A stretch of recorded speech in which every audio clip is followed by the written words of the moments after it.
What's up, everybody? Welcome to another episode of the Flagrant 2 podcast. Analysis by assholes, no easy buckets, water cooler commentary for your sports needs. We got Akash back. Yeah. We welcomed Akash back from the West with a video from his favorite artist, Drake. Watch the guys playing video. The eternal skeptist, Akash is. Yeah, Akash doesn't like Drake. I gotta say, before we get into your feelings about the video, there are two things I learned from that video. One, Drake is an incredibly likable guy.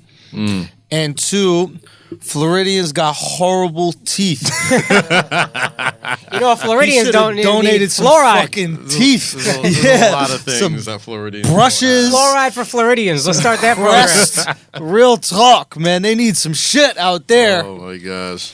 Why you hate Drake, man? I just committed to it, and now I'm not going to let go. That's really all it's come down to at this point. I respect the stubbornness about it, because that's a really hard thing to dislike. After watching that video, He's genius. and it's like Brilliant. It's even a the fucking haters brilliant are just video. like, come on, He's guys. one of the all-time greats. He might have a case for the greatest, even though no He one's has a going to want to case. admit it now. Yeah. He has a case. I mean, we don't want to talk about it now, just because it's happened kind of fast. I just agree with Charlemagne's take before he got watered down, and it is that he a little corny. And I just don't like my rappers like that. He's cooler than me. You said you just agree with Yeah. not you disagree No, with. I agree with Charlemagne's take of like he's a gifted dude in general. Yeah. He's just a little corny, and I just don't like my rappers with a hint of corny. I've said this before. He's a Steph Curry of rap. Yeah. He's incredible. You can't deny the talent. It's just not my type of player. I don't know. I want always to play like Russ. I want to play like Kyrie. I don't want to play like DMX. Steph. There's one thing I'll say about the video. I wish we could have watched it live, but there's streaming rights and all that kind of shit. He's genius in his marketing. Fucking Every so other good. rapper is throwing money in the video. Every other rapper is strippers. showcasing money at this, or it's strippers, or buying shit for themselves. Yep. It's so selfish, right? Everything is about me when you're a rapper. Look at all this money I got. And now he makes all those other rappers look corny. He effectively did. That's the most ball in this shit you could really do. Is actually. give away. Give it away. So what he effectively did, I think, what Jay-Z was trying to do. Remember when Jay-Z was like, put the money on your ear, that we don't call that money over here? Yeah. And then rappers You're were right. like, yeah, that's cool. Hey, check out this money on my ear, you old fuck.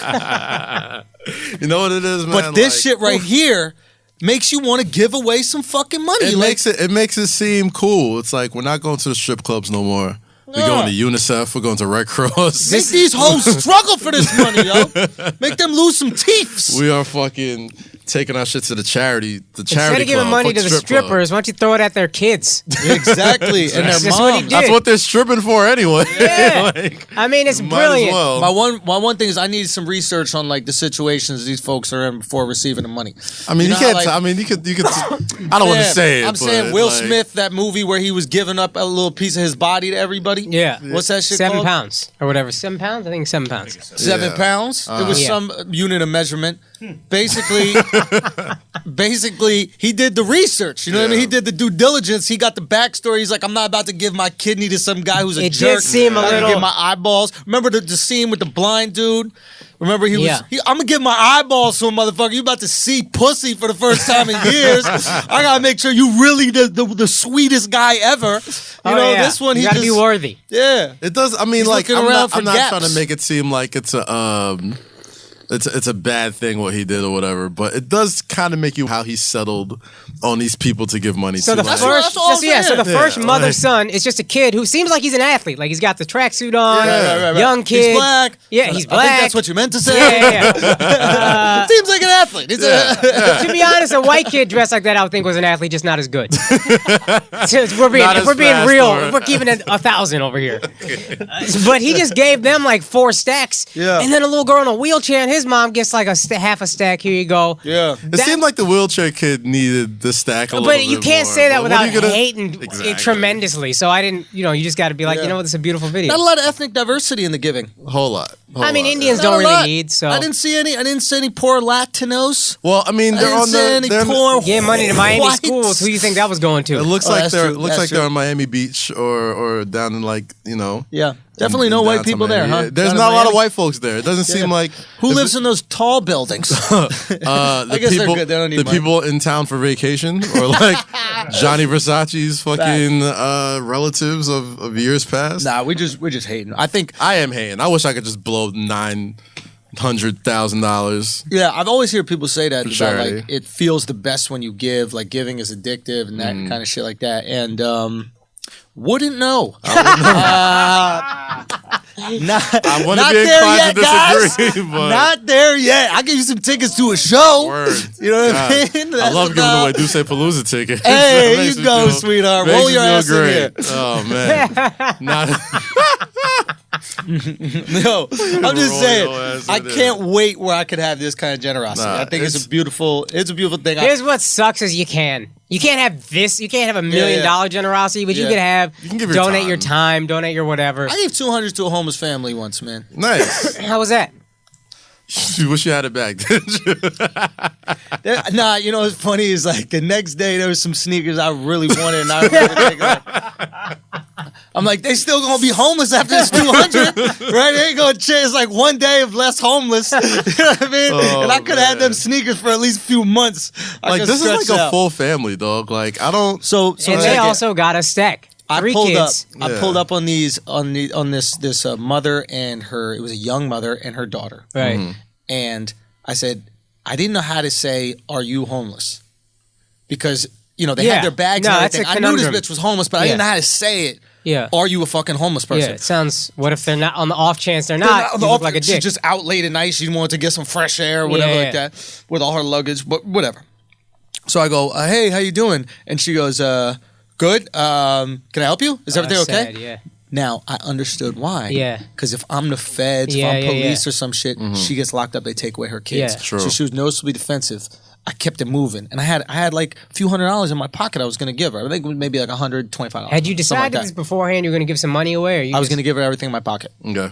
I decided. As soon as you I didn't saw count her. the money. I just decided I was going to give it. The second I saw her and the kids, and it was out at night. It was like late. It was like a Saturday night. I came from doing shows, probably 2 a.m. or something like that. Right. Right on over in Astor Place. Right.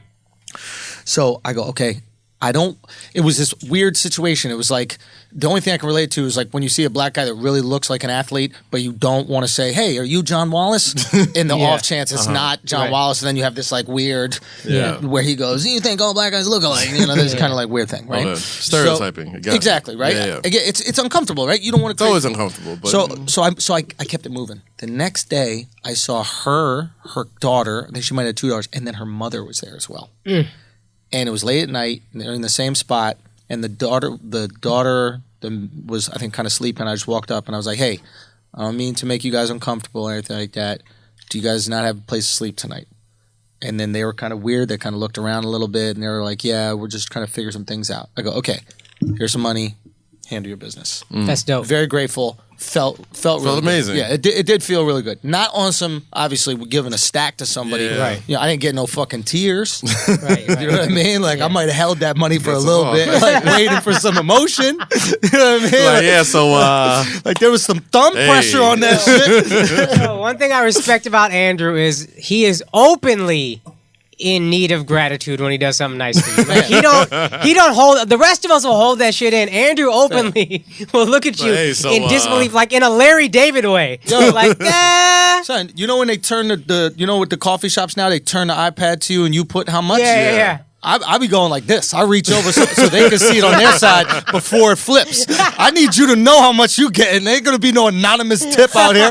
I will snatch back $1 from a bar if the bartender leaves and then comes back. Yeah, I have no problem. For one, I've had awkward moments where I was like, "Here you go, bro. Here," and then he looked at me and was like, "For $1? You want me to like $1? You put like $1, bro? Like, what's good? That's what I get out here." but they don't share those tips though, unless it's like straight cash. What you mean? Like The when you homeless? do like the tips, like when you go and like turn over and like click like 30% tip or whatever, like that all goes into a pot and they split that. Yeah, that's fine. yeah. But Oh, that's okay. fine. I'm cool with all them. Oh, getting okay. it. All right, yeah. cool. All right. I mean, it is what it is, man. I like to reward like specific service. Like it's Dog, not. I'm with you, but then that's restaurant policy. also, you know? funny Andrew story, and this is one of his whiter moments. Is white people love to tip? Like that's like a thing. Like Oh, they of take course, real yeah. pride in it. Like Yeah. we go to a diner. Andrew literally gets the wrong food. Like the wrong meal, straight up, wrong food comes out. This is like years ago. And then he goes to the waiter and starts arguing with him like, yo, you gave me the wrong food. Waiter's like, nah, I didn't. And he's like, yeah, you did, dog. You gave me I ordered this, you gave me this. And the guy's like, nah, man, I didn't. You won't even look at what the fuck you wrote down. He's just like, nah, man, I didn't. This is New York service. He's like, nah, man, I didn't. That's on you. And he's like, you can eat it or you can not, whatever. And Andrew goes, he looks at me, or like kind of past me, like into the distance, just kind of gazing and contemplating everything. He's like, I'm furious. I'm livid. You know what? I'm only tipping 15%. Only tipping 15%? We shouldn't even pay for this meal. Like, what? It's not the meal we wanted. Let's go. That is an explicitly white person thing to do. I thought I was teaching him a lesson. I was teaching him a 5% lesson, son. God, you could have got the 20%. You could have got it, but yo. You're bugging. Yo, son. I'm over tipping, yo. Yeah. Like, for real, I'm done. I'll go between 15 and 20 if it's good, and if it's bad, you get like 10 to 15, and that's it. I keep it real, man. Like, as a black person, you kind of always have to, like, over tip. Especially, like, when you're eating. You always got to compensate for, like, the stereotype. Like, Alex, like, when you got to eat, especially when you're in a group of people, and people go, oh, so what did you tip? It's like, oh, you always make sure you have at least I think Indians know. I say one 70% to the highest tip. In the, I don't know how many years I've known Charlamagne, never once has he left the right amount of tip when we went out to eat. Like, never in a good one way or time. bad way? No, in a bad way. Never one. It's always the bill. He throws out a certain amount of money, and he just thinks that that's enough. And I go, nah, everybody got to put in more money. We got to leave the right amount of tip. So there might be some truth to this stereotype. I don't understand. Charlamagne doesn't strike me as a bad tipper. Not cheap at all. Just doesn't. He's like he doesn't equate. Think about it. It's just like that amount of money is there. That seems like enough. Like it will be like a $200 meal, and it'll be like, yeah, but I left $20. $20 seems like a sufficient amount to tip somebody. He's not wrong. Yeah. Yo, so check it, right? And this is what I thought about, and I want to take credit for this shit so bad, but I'm not gonna, because I had a little post about how tipping is stupid. We're tipping a barista, right? And real talk, it's the least amount of work, right? All you do is you push a spout down, and then the coffee gets poured into my cup, and then you hand me the cup. Let me tell you something. You tip a barista. Okay, fair enough. But the general population does tip. They have a tip jar or whatever. Let's just assume people tip. Some people tip, right. Not too much arguing up front about this, right? So, because we're on the same page about how absurd it is. It's a $2 cup of coffee. I'm tipping you $1. I'm tipping you at a 50% rate for this coffee, right? For the least amount of work, right? And apparently Bill Burr had a similar bit about like a deli, but my feeling was they don't even finish making the coffee. Like I go, I'll have milk and sugar, and they go, milk and sugar's over there. And Bill Burr had a bit, I think, about a deli where he's like, yeah, mayonnaise and whatever, blah blah blah is over there. And then his response was, did you notice how you don't know who I am? And the guy's like, yeah. He goes, that's because I don't fucking work here. See how much funnier he is? Anyway, but in all seriousness, I do this tip about how it's absurd that we're tipping for fucking everything, right? It's wrong. And then this guy DMs me. He goes, listen, think about this. Why are we tipping on the percentage of the? Why are we tipping a percentage of the cost? Yes. It's no more work to bring a plate of crab legs that are very expensive or a plate of bread to the table. Think about that for a second. I'm with it. That's why I said Charlamagne's got a point. That's what I thought he was doing. Does have a point. And I'm with you on that. I'm saying it makes perfect sense, and that's why I could see anybody in that situation. Yeah, I left $20. It seemed like $20 worth of work. He just came over. And this is why black people I'm usually with usually have to overcompensate for this, because the way we equate tipping, or the way I've always equated tipping growing up, is like it's a service thing. You know what I mean? Like you tip your barber for doing a great job. You tip like the fucking the guy who, like, if somebody washes your car, or like somebody that does an actual service. You know what I mean? Like maybe if you go to a special restaurant where like they go fucking above and beyond to do some shit, I get it. But like, just like you said, like it takes no extra work to carry over a chicken sandwich than it does to carry over a plate of lettuce. A plate of lettuce or some shit. Some of these fancy restaurants, the waiter doesn't even bring you the food. Fam. They got a separate brown person just for that job. And you gotta like look at him too. Latino, like you don't even... or Indian, depending on how fancy the restaurant is. If it goes really fancy, they always go Indian. That is an Andrew bit. That's an Andrew bit. I noticed that because I was in some of these restaurants, and I went to like Balthazar. Balthazar, some fancy restaurant downtown. I noticed there wasn't one Latino working here. It was all Indians. And I was like, They just tried to upgrade the brown. They just tried to upgrade brown. I see what you doing, Balthazar. It's quality of brown folks right there, especially in the service industry. Yo, first of all, question: do you guys tip for Ubers? I have to, son. Yeah. I tipped for the first time in my life just recently. Really? I tipped for the first time in my life because the bitch. You damn near got to suck my dick to get shit out of Uber. I mean, son, I'm telling you, and I shouldn't have said bitch. The woman had a pot of coffee. Yes, Oh, I did see that this tip-worthy. weekend. That's tip-worthy. Fam, I come back. How do I say this? I didn't sleep in my place. And and I'm getting this Uber in the morning. I probably slept like 3 hours. Yeah. All of a sudden, the Uber pulls up, and I'm like, man, I hope to God she got water. That would be perfect right now. But if she doesn't have water, that's totally fine. I go in there, and this sweet lady goes, can I get you anything? Do you want some water? Do you want some coffee? Whatever. I go, what did you just say? She goes, yeah, we got some coffee She here. had If a you full want some pot of coffee. Damn, she had multiple coffees. She had like a French vanilla flavor coffee, another one. So, and then she put that shit in a red solo cup, which was brave, but like, because it's going everywhere. Yeah. But I could not have been more grateful of the coffee. That's worthy of gratuity because I have gratitude for your service. Exactly. She went above and beyond. Son, I didn't even know what the tipping function of Uber looked like. I found it. I gave her free tickets to the show that night. She came out to the show with her daughter, who happens to be a fan. It was some random thing, but yeah. Shout out to Robin Nelson. I love you. You changed the Uber game. Every Uber I go in from now on, I ask if he thinks about doing coffee. You're gonna walk in and somebody's gonna have like a Coca-Cola freestyle machine. Like you want a grape spray. Yo, it would be amazing. Yeah. Well, God, I mean, shit. My thing with tipping with Ubers though, it's like I've had like a notoriously bad luck with Ubers, right? Yeah. And I didn't realize this because like they have like a star rating. Like I know you give, the drivers star ratings, but I didn't know the drivers give you a rating as well. Yeah. Like I didn't realize this until like 3 years into like using Uber. Yeah. And I found out my score was like a 4.5 or some shit because I never tipped. I was like, oh, thanks for the ride. Like I didn't know that was a thing you could do. They don't get to decide based on a tip. Yeah. Oh well, either way. Trash. I was just trash. Bro, you're trash at sitting in a car.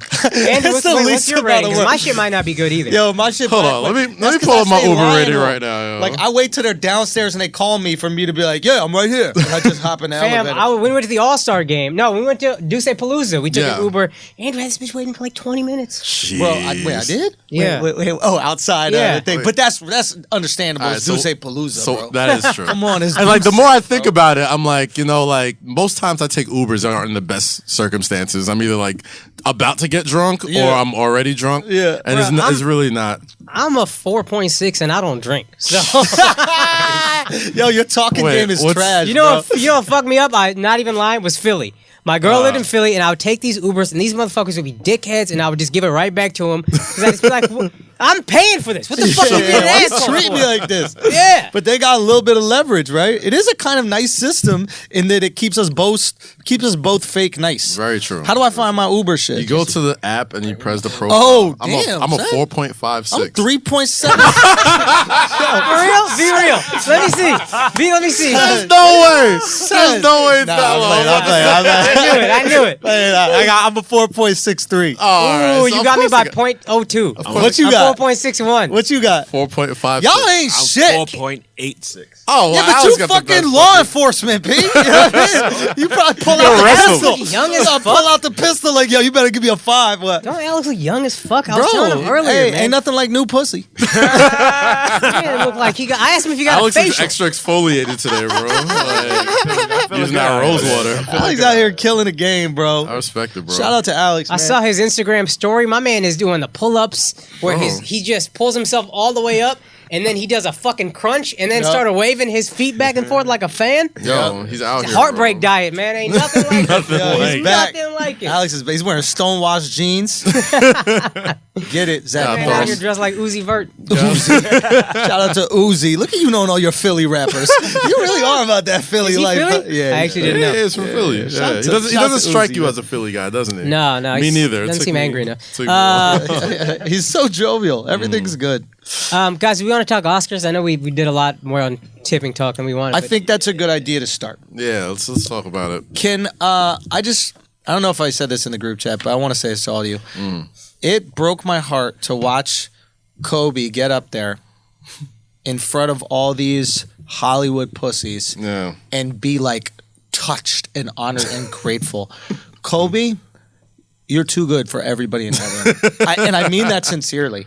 You are too good for everybody. I probably agree with I don't know if everybody in that room, don't get me wrong, but most of these like fake pandering, I'm just going to say what's good. I'm going to hate on Weinstein when I knew this motherfucker was doing it the whole time, and now I'm going to come out about it. I'm going to take a moral high ground. The best hot take I heard about the Hollywood people when they come out against the wall for Trump, they're like, how dare he build a wall? And then they go to their gated communities, which keep out all the poor people that aren't even from another country. You don't even want Americans in your community, let alone people from other countries. All I'm saying is these people, not all of them, but a lot of these people are completely spineless. They waver, they vacillate, and they don't even realize it, right? It gets really disgusting after a while to watch. Like I was watching it, and it's like we've all known like Hollywood's kind of been like a shit place like forever. I've been through with actors for a couple of years, dog. I'm done.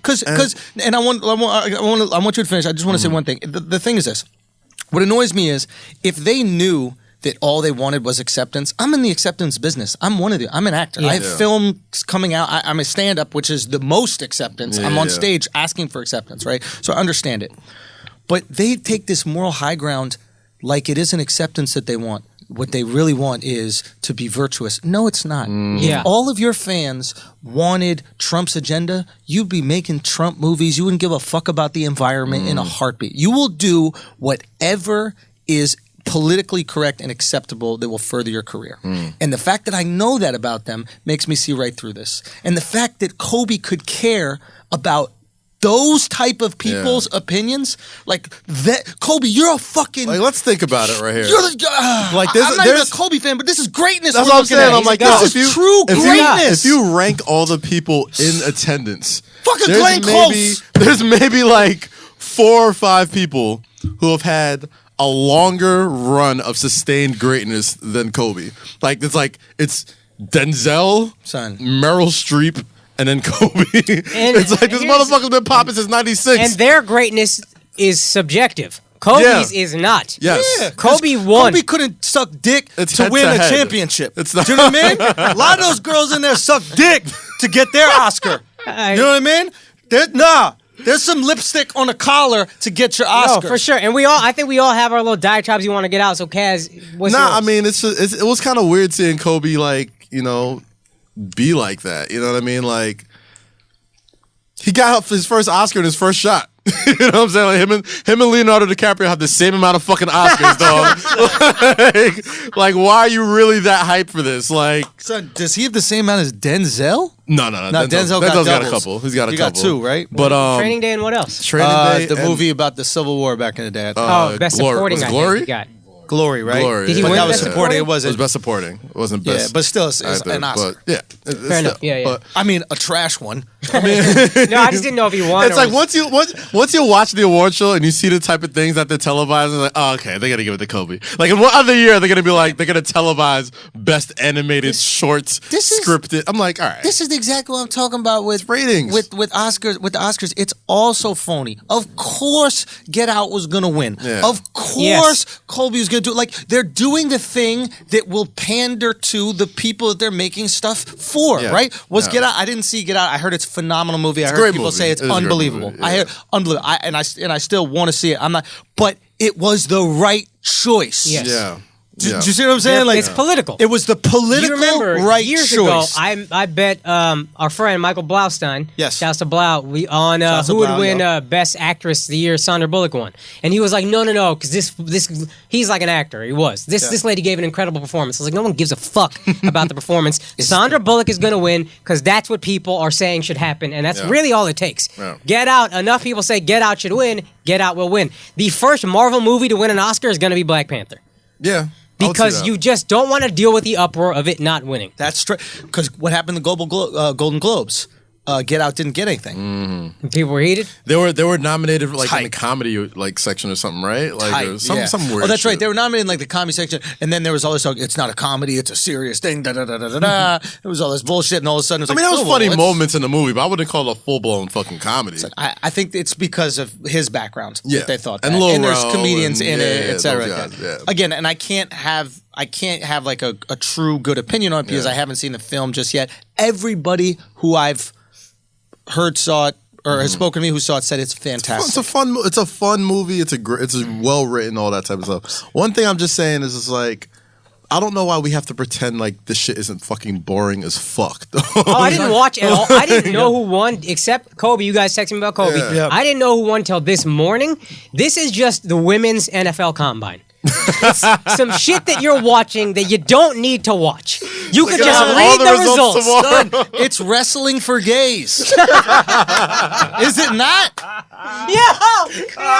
Or maybe that's what the Tonys are, or some shit like I'll that. say the Tonys. The Tonys are that, right? But isn't that what this is? It's just like wrestling for beta males, right? It's like it's all scripted. We know how it's going to go out. These people are going to give these dumb virtue signaling speeches and then go back to their private homes. And that's and they have like the wackest, like they have this segment that they do every year. They always want to have like this viral moment where like I think the first time they did it, I think when Ellen was hosting the awards or something like that, and they took that big selfie with all these famous folks. Oh yeah. And then this year they're like, "Yo, we're gonna go next door to this movie theater, and we just need some famous people to come like watch the I guess A Wrinkle in Time with people." And they were like, "We're gonna shoot hot dogs into the crowd and bring cotton candy and yada yada yada." Get the fuck out of and my it's such face. a contrived fucking moment. Ellen, for the A record, fake Ellen is a beast, shot. I think, but I want to see real Ellen once. I like Ellen. I like Ellen the way she is. Ellen's a beast. But Ellen, a real one, and I know it, and I just want to see her come out of pocket once or twice. No, that's a great fucking messing point. up Because her pockets, bro. Yeah, but you can't have that level of success sustained for that long without some cutthroat gangster in you. Oh, you got to. And we just never get to see it. You got to. Damien And she saw her can at eat pussy. Our homie Damian Lemon saw her at a party one time, and he was like, "Yo, Ellen got that party jumping. Like, Ellen was in there dancing. Like he was like, Ellen did it." My last rant about the Oscar, I've done this a lot. Photo, go. About actors and the hypocrisy of pretending you care about poor people when you literally fuck a wall. They have bodyguards. You have a human wall that you just keep people out of your way from. Yeah. The idea that you know anything when you're a fucking theater major, you don't have any answers. Yeah. You literally took an entire class on how to breathe. Suck my dick. You think you know something? That took you 5 months? That's 5 months? But just some of the hypocrisy when I think about the Oscars, I think about Meryl Streep last year. Yeah. Like, my girl had this speech fucking playing loud. Meryl yeah. Streep criticizing Trump. Turns out she knew about Harvey Weinstein this whole time. time. The whole So you industry sit there did. and all these bitches did. whole But we know industry for a did. fact she did, and she is the goddess. Nominated 40 times or I whatever just the didn't fuck. like how she came at sports last year. What'd you Remember, say she's again? like, if without the art, there's all there is left is sports. Let me tell you something. Nothing has brought more friendships together, at least with men, than organized sports. Yeah. Oh, for sure. Every one of my friends outside of comedy, and comedy gets close to sports, but it has been from basketball. Here's a fucking point. Yeah. You know how... Just let me Okay, go finish ahead. that. No friendships have ever been formed from a Meryl Streep movie or a Glenn Close movie or anything like that. Bridges Name a in time- Madison County ain't bringing nobody together. Nothing.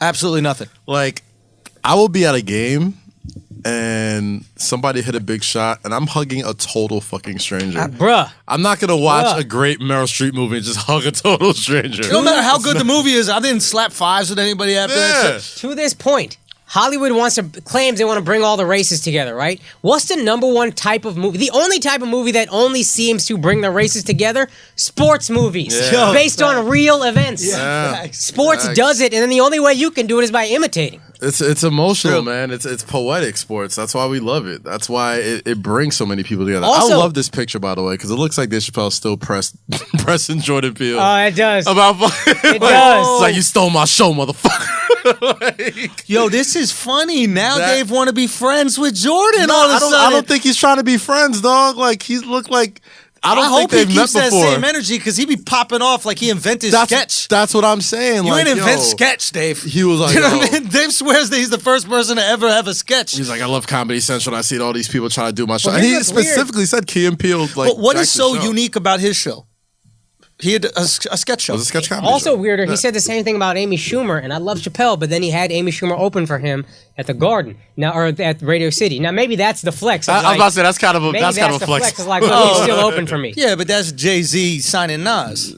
Exactly. So maybe that's the flex. But all I'm saying is keep the same energy. If you're going to call some, I just don't understand the claim. How could someone steal a show when it's just sketch? That picture don't look friendly, dog. Like the energy Jordan look like it's he kept. don't want it. Jordan is like, one of us does not have an Oscar here, and if they could please leave the group, that'd be great. How did Anthony Anderson end up here? Blackish is phenomenal. Watch Blackish. And no, I heard it's a great show. Blackish is a great show. Best show on TV. I watched Hang Time. Shout out to y'all. Remember Hang Time? Anthony Anderson. Y'all remember Hang Time from TNBC way back in the day? That basketball team from Indiana.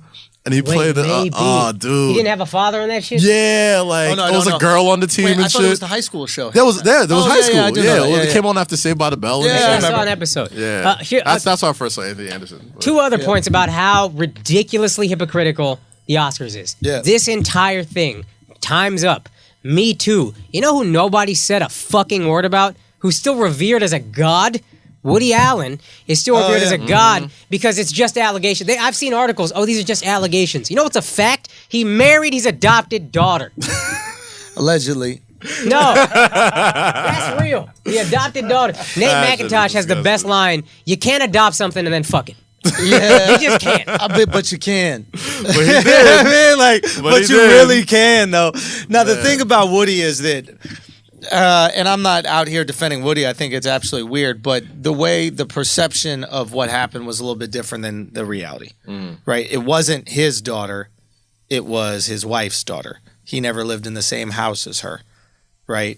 They weren't like this father-daughter relationship, and he raised her, and then all of a sudden he started having sex with her. It's not like, like when you have chickens and then you eat one.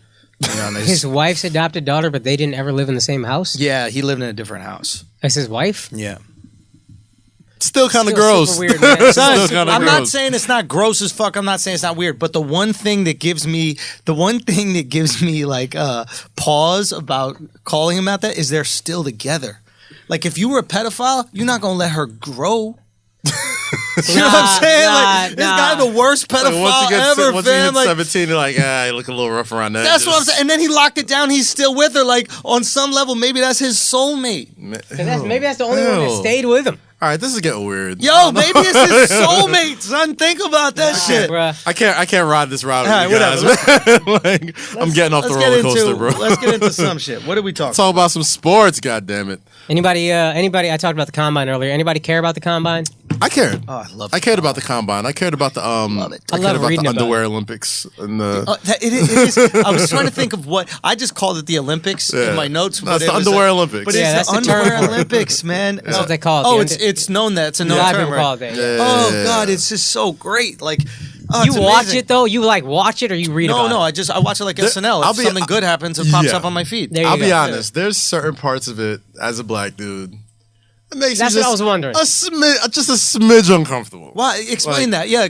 I don't mind watching like people run the 40 or broad jumps or like test of strength or whatever. Yeah. It's when people get to like measuring hand size and arms, like, and there's like a bunch of like nerdy white people around this large black man It's with like a like Get tape Out. measure to like their head and neck and arm. It's And also like slavery. That's what I think it he's looks saying. like it looks like He they understands are. it's different, but it's just a little weird to see that again, I assume. Like I've I always have wondered. enough nuance to understand. No, it's not slavery. These are people like about to make millions. Well, and they're millions there of by dollars. choice, right? And You they're don't there have by to go- choice, yeah. obviously.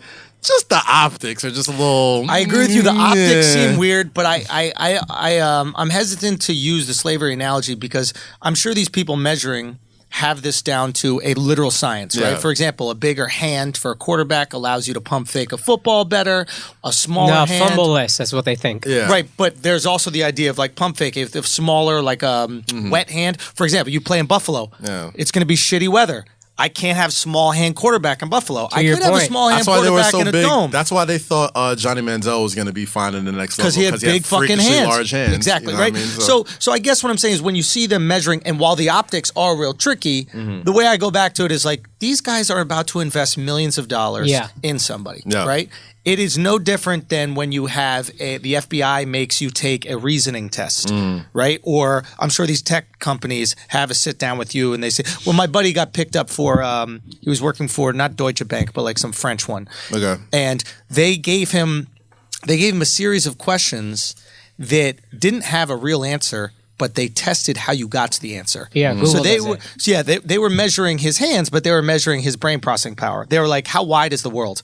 Tell us how you get there. Gotcha. How would you measure the? And like he had to break down how to the foot how wide the fucking world was and how he got to that answer. So that's the same thing with football. I don't think optics crazy. Yeah, like I don't think there's a coach there like in the fourth quarter of the Super Bowl and somebody like reaches over for like that 1 inch first down. It's like, oh man, we're real glad that guy measured with that extra inch of a finger. No, but there's people who do. But I think we both know they're not. The owners aren't like, hey, you know, it'd be fun. Let's make them slaves. Like I don't think that's what we get the. Like let's just have a whole week event to just make them slaves. Like, but it makes sense why they do it. Yeah. But it just looks weird. Dude, There's a reason why they don't hire women at construction sites. Right? Yeah. It's because they do a combine and they can barely lift a cinder block. So like, why don't I hire those guys that are good at lifting cinder blocks, right? And that's why we make a big deal of a woman working in a construction site. Because like, look at this one woman. She's probably really good at Like, fucking really lifting. good at this shit. Every woman at Break down the walls, you know? So there's another one like with firefighters, right? There's a requirement to be a firefighter. They make you run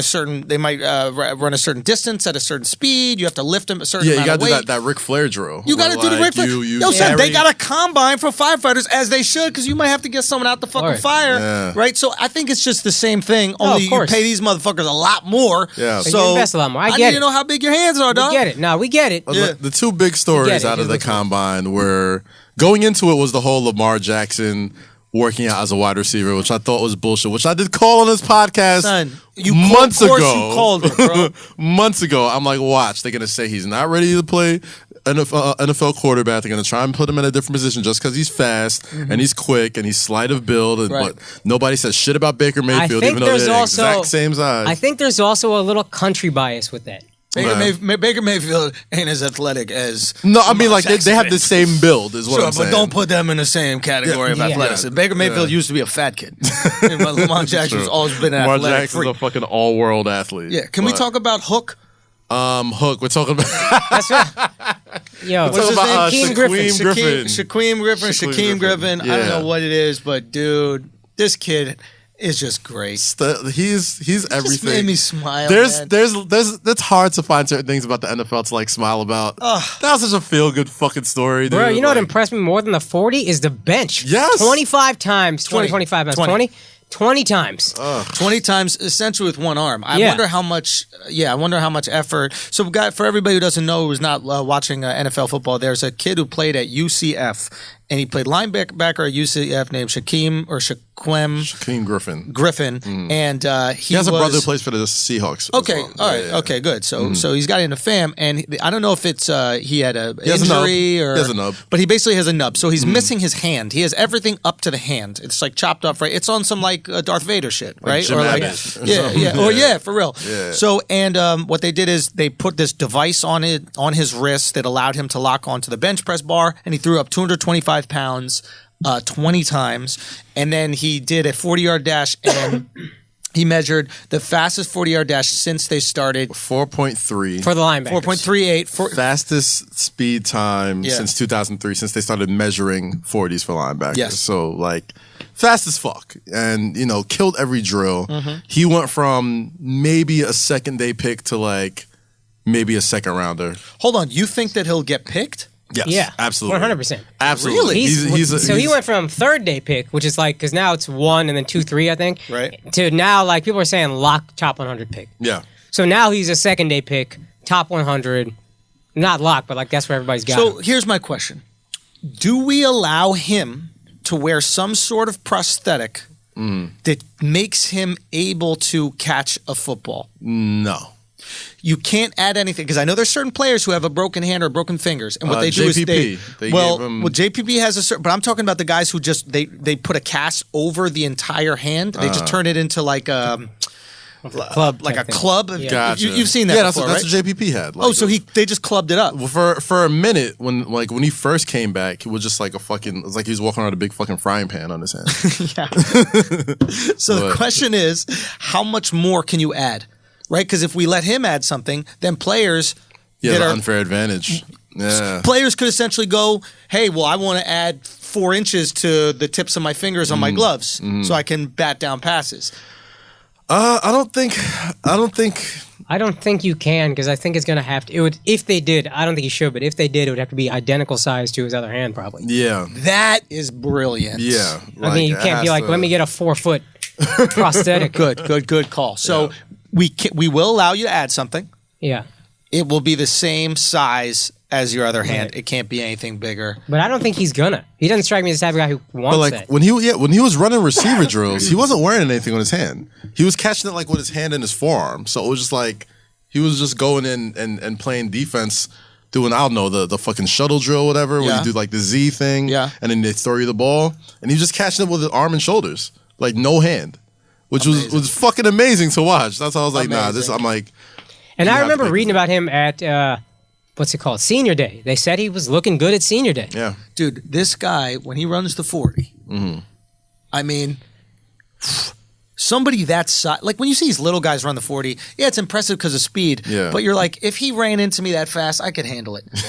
This guy running imagine being on the other end of that. I told you this months ago. They're the biggest freaks of nature in sports. Still, but seeing that, yes, like seeing the acceleration, like a guy like Rob Gronkowski, when we had Spencer here yesterday, he had a great point. He's like, thing about Rob is when he gets to full speed, you can't chase him down. It takes him a little bit to get there. Yeah. But this once guy, he's at top speed, it's hard to. This guy's at top speed, like 3-4 steps in. Yeah, it's ridiculous. He's a freak. I was watching a lot of NFL Live today, and like you said, he went from a third-day pick to like, you know, all like Mel Kiper and all these guys. Like, oh yeah, no, he could definitely go on the first or second day in like the second round. Like they said, I think somebody said absolute latest third round for him now. Really? Yeah, like it's incredible. I'm rooting for him, man. I hope a team takes a chance. The NFL could use it, man. The NFL could use it. They could use one fucking feel-good story. One, dude, right? Absolutely. And some groupies could use that.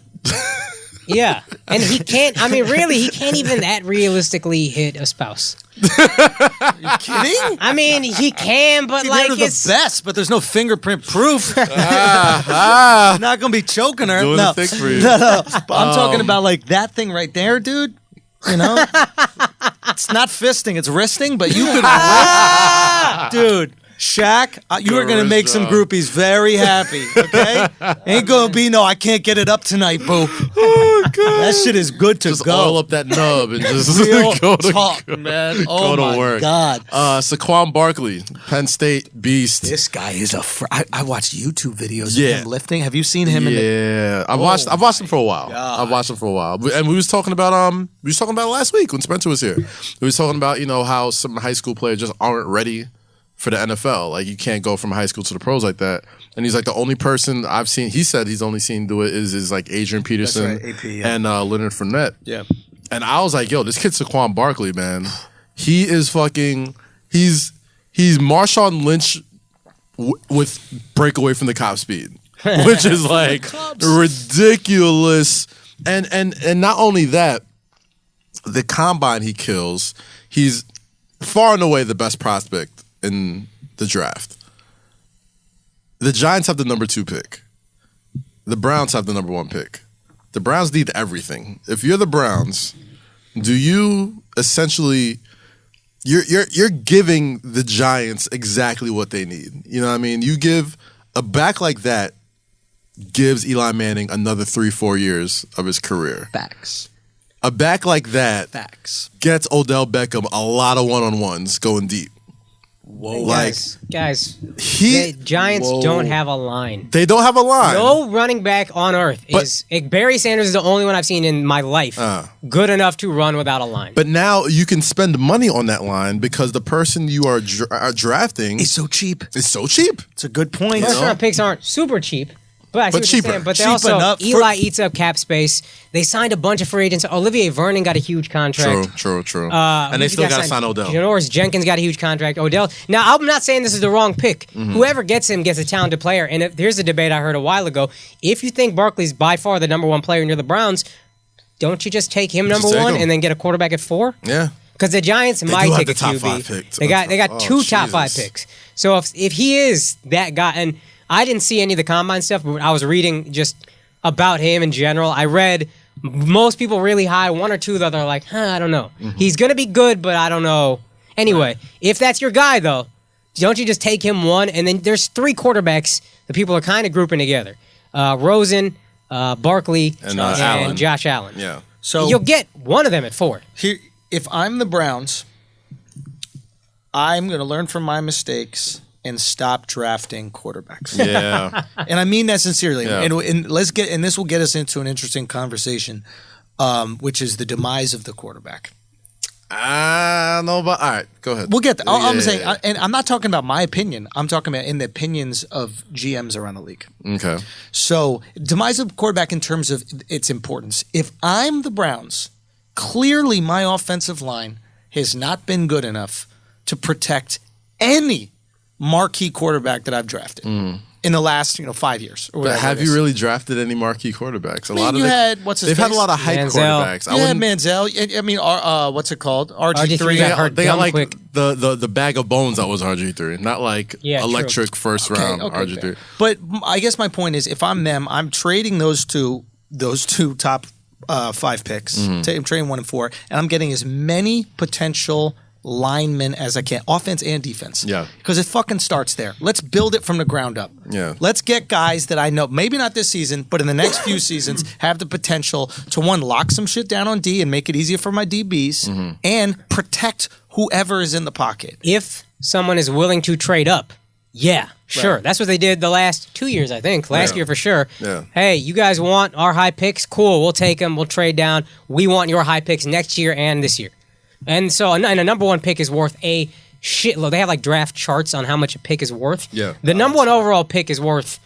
I mean, RG3 was. They traded up to number 2 to get RG3, the Redskins. They gave their first round pick that year and the next 2 years. Yikes. So they gave up 2 extra first rounders, and then I think a third or something like that. So like, if someone offers you like that, take you that just shit. got it. Yeah. Someone needs to want Saquon Barkley or whoever that bad. Fair. Okay. So the reason I say the demise of importance of the quarterback, Blake Bortles gets signed. Yeah. Get extended. Gets extended, right? Pretty big deal. Okay. When we saw him play mediocrely. Right. He had a decent postseason. Decent postseason. Yeah. The Redskins sign Alex Smith. Trade for Alex Smith. They trade for Alex Smith instead of re-signing Kirk Cousins, who is a very good quarterback. Yeah. Kirk Cousins, so, yeah. right? And I think he's going to do well wherever he goes. Hopefully the Jets. So both teams make a decision to downgrade in the quarterback position because they don't believe that it's important enough to win, right? I think there's more teams. Nick Foles wins the Super Bowl. I'm not talking about plays okay and they won.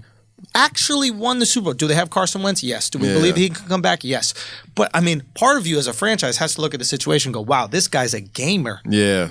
We don't know if Carson Wentz is a gamer. We don't know if he's playoff ready. Carson Wentz he would have been the MVP. I think he would be a gamer, but you have empirical evidence that Foles is a gamer. You don't yet have that for Wentz. Gotcha. I'm just saying, it seems that teams, maybe for the first time in our lifetime watching sports, it seems that teams are moving away from we have to have a marquee quarterback model. I think.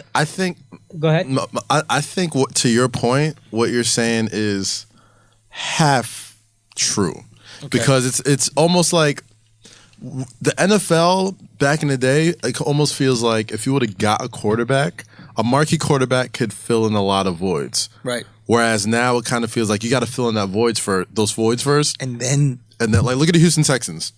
For years, they were building around defense and running. They had Andre Johnson for a number of years, and then they finally get a fucking quarterback in Deshaun Watson. Right. And he was the last piece of the puzzle. Had he stayed healthy, they would have made the playoffs. They would have made a night. That would have been interesting. Yeah. Same thing with the Eagles.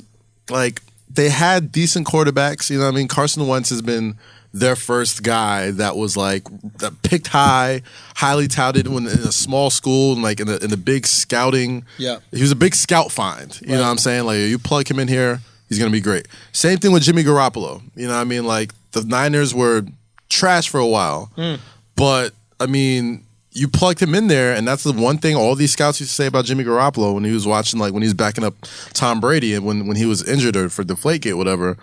They were like, "Yo, the tape is there. Like he can ball. He can ball." Yeah. You know what I'm saying? It seems. Here's what I think we might be seeing a shift away from. The Jags had to. I was reading some Barnwell article. I didn't read it all because it's just too many words. But he basically said the Jags had picked up the 5th-year option on Blake Bortles last year. This is coming up as his 5th year.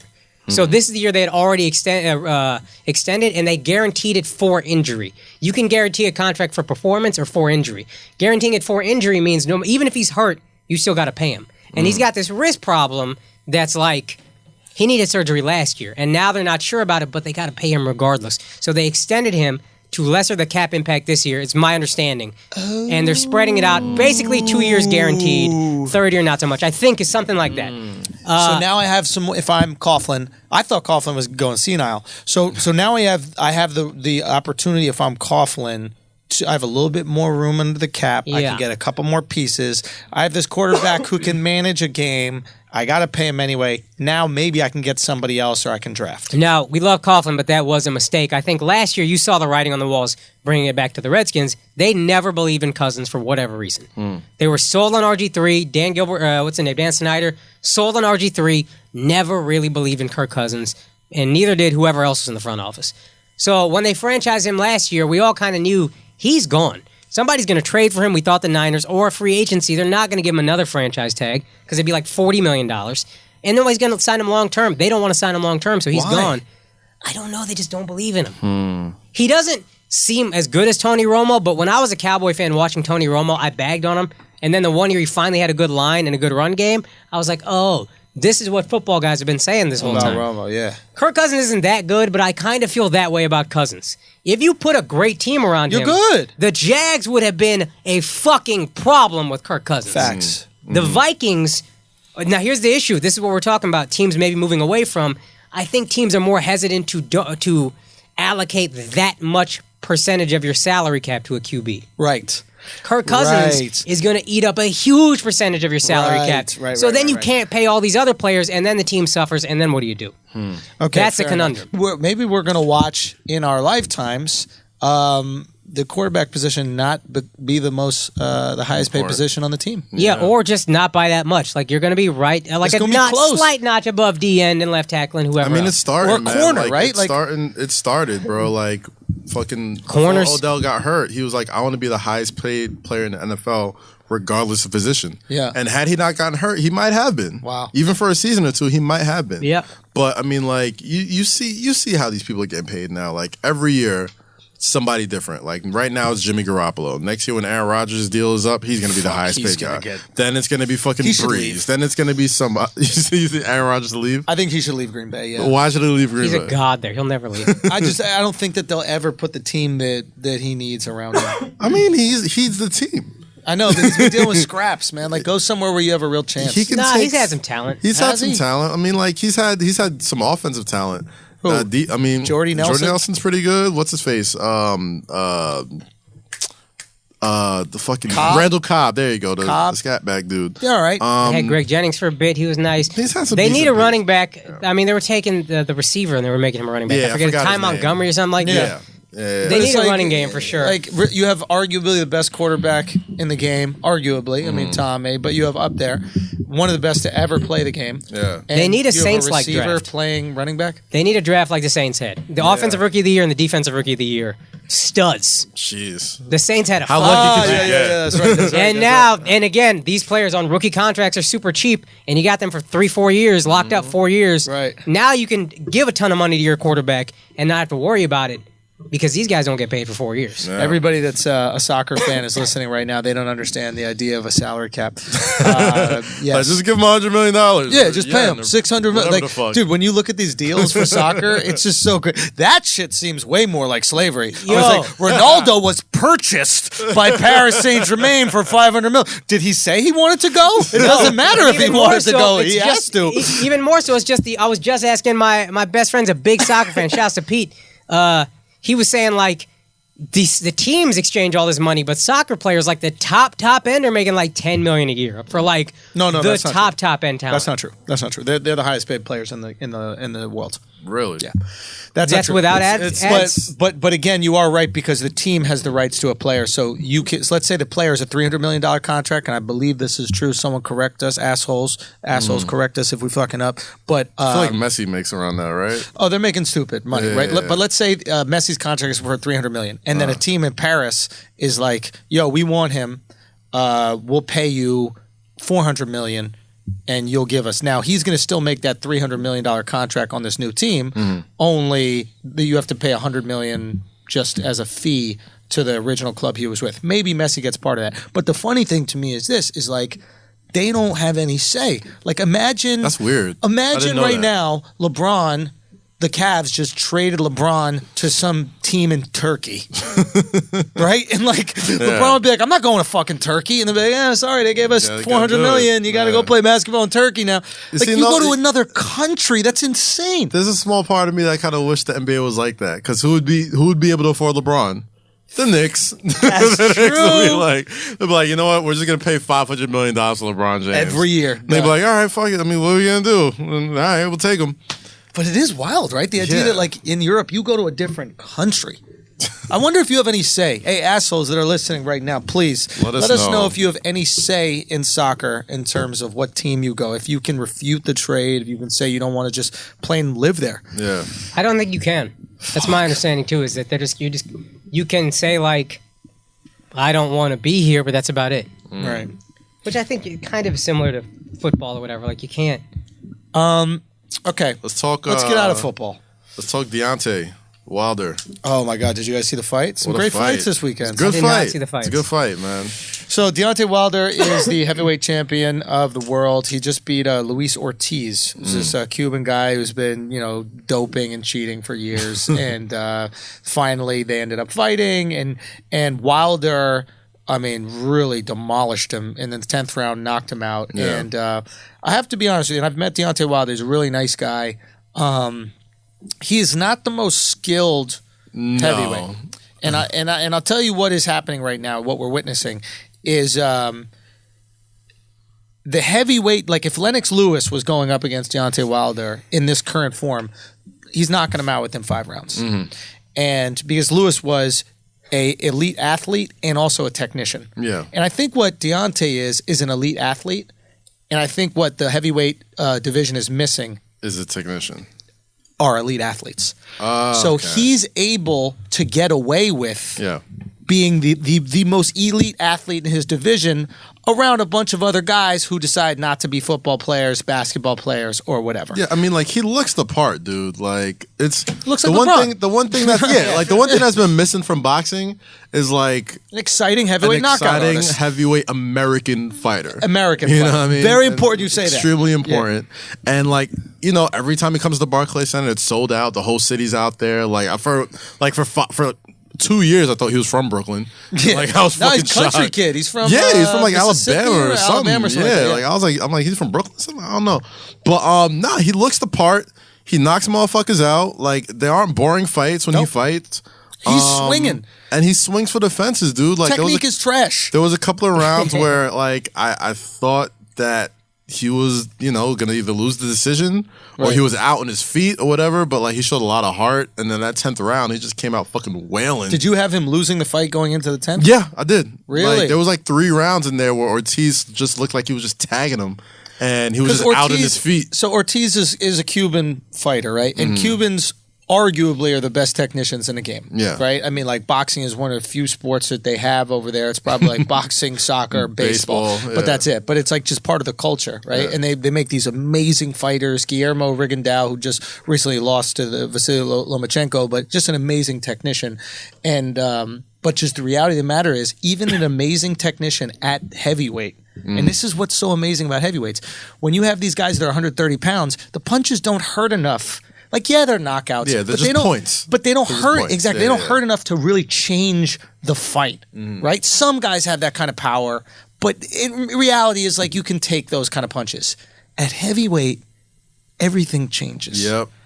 At over 200 pounds, when you get hit with a wild, goofy punch, it's lights out, dog. It hurts. It's lights the fuck out. It's like every heavyweight fighter has a home run in them. You know what I mean? Like, you could survive, like, it's like a baseball game where, like, a team has a great pitching staff and, like, you're down 1-0 and, like, one hit.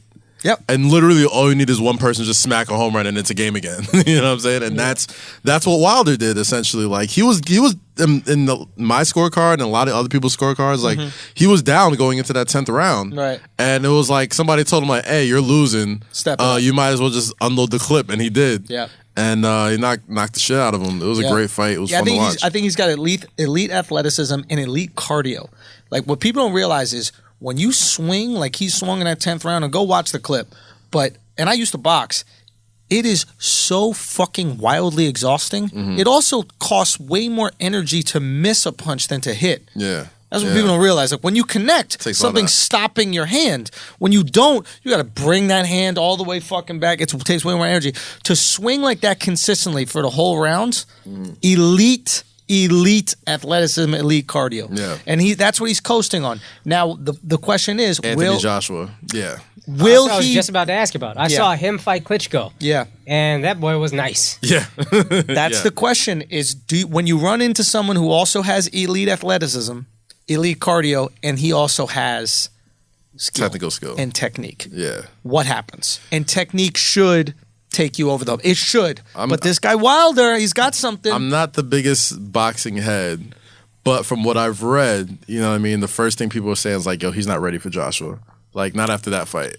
You know what I mean? And I don't know, man. Like, I could never bet against somebody with that type of power to just kind of like change an entire fight with one hit.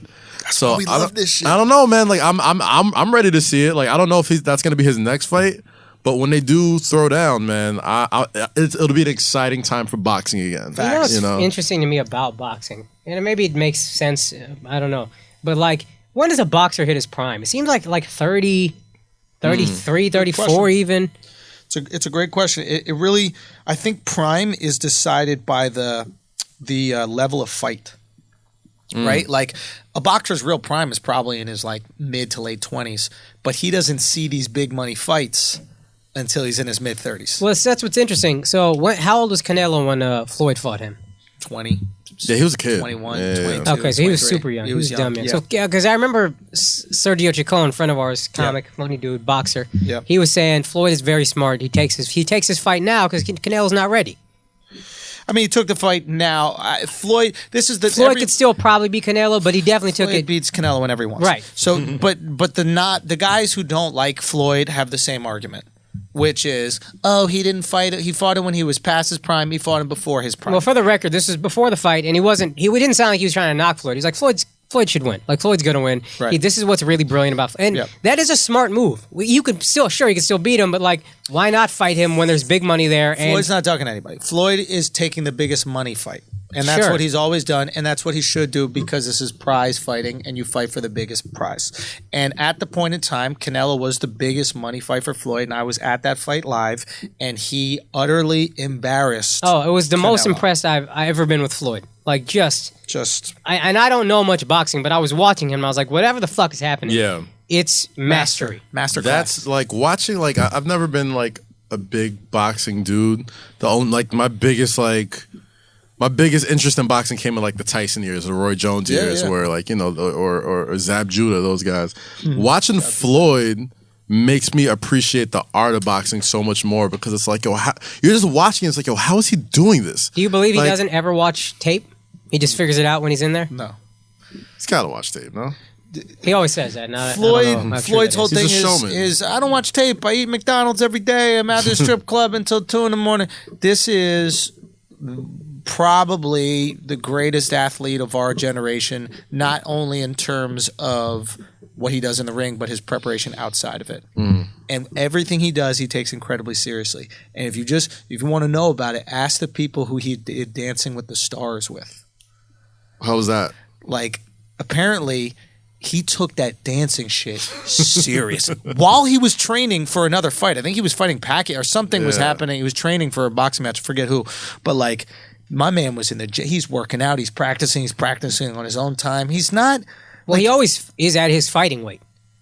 Like most of these other boxers, from what I understand, they'll just go kind of when they're off, they'll gain weight, whatever. Then when it's time to train, they train pounds or something stupid like that. Yeah, but yeah, and he's always at his training weight. Now, what I forgot to finish the point about when is a boxer in his prime. To see Floyd do that to Canelo at 36, maybe that's just Floyd, but it seems like boxers' prime is later, and maybe it's just a product of they don't get the big money fights when they're young.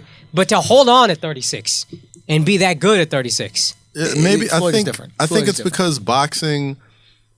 To your point, probably because boxing is more of a cerebral sport than we give it credit for. That's what I was thinking. So here's the thing. And in most pro sports. Agreed. Okay. In most pro That's sports, what I was trying to get get better mentally. Like, you watch Jordan in his later years. He's not trying to dunk over everybody. Right. It's like you're watching somebody dance. It's like you're watching him do dance steps and he's just going through the motions. And you know he's going to go to that spot. LeBron you can't stop him. So the one LeBron, difference Kobe, is all these guys. Boxing, you age in terms of punishment.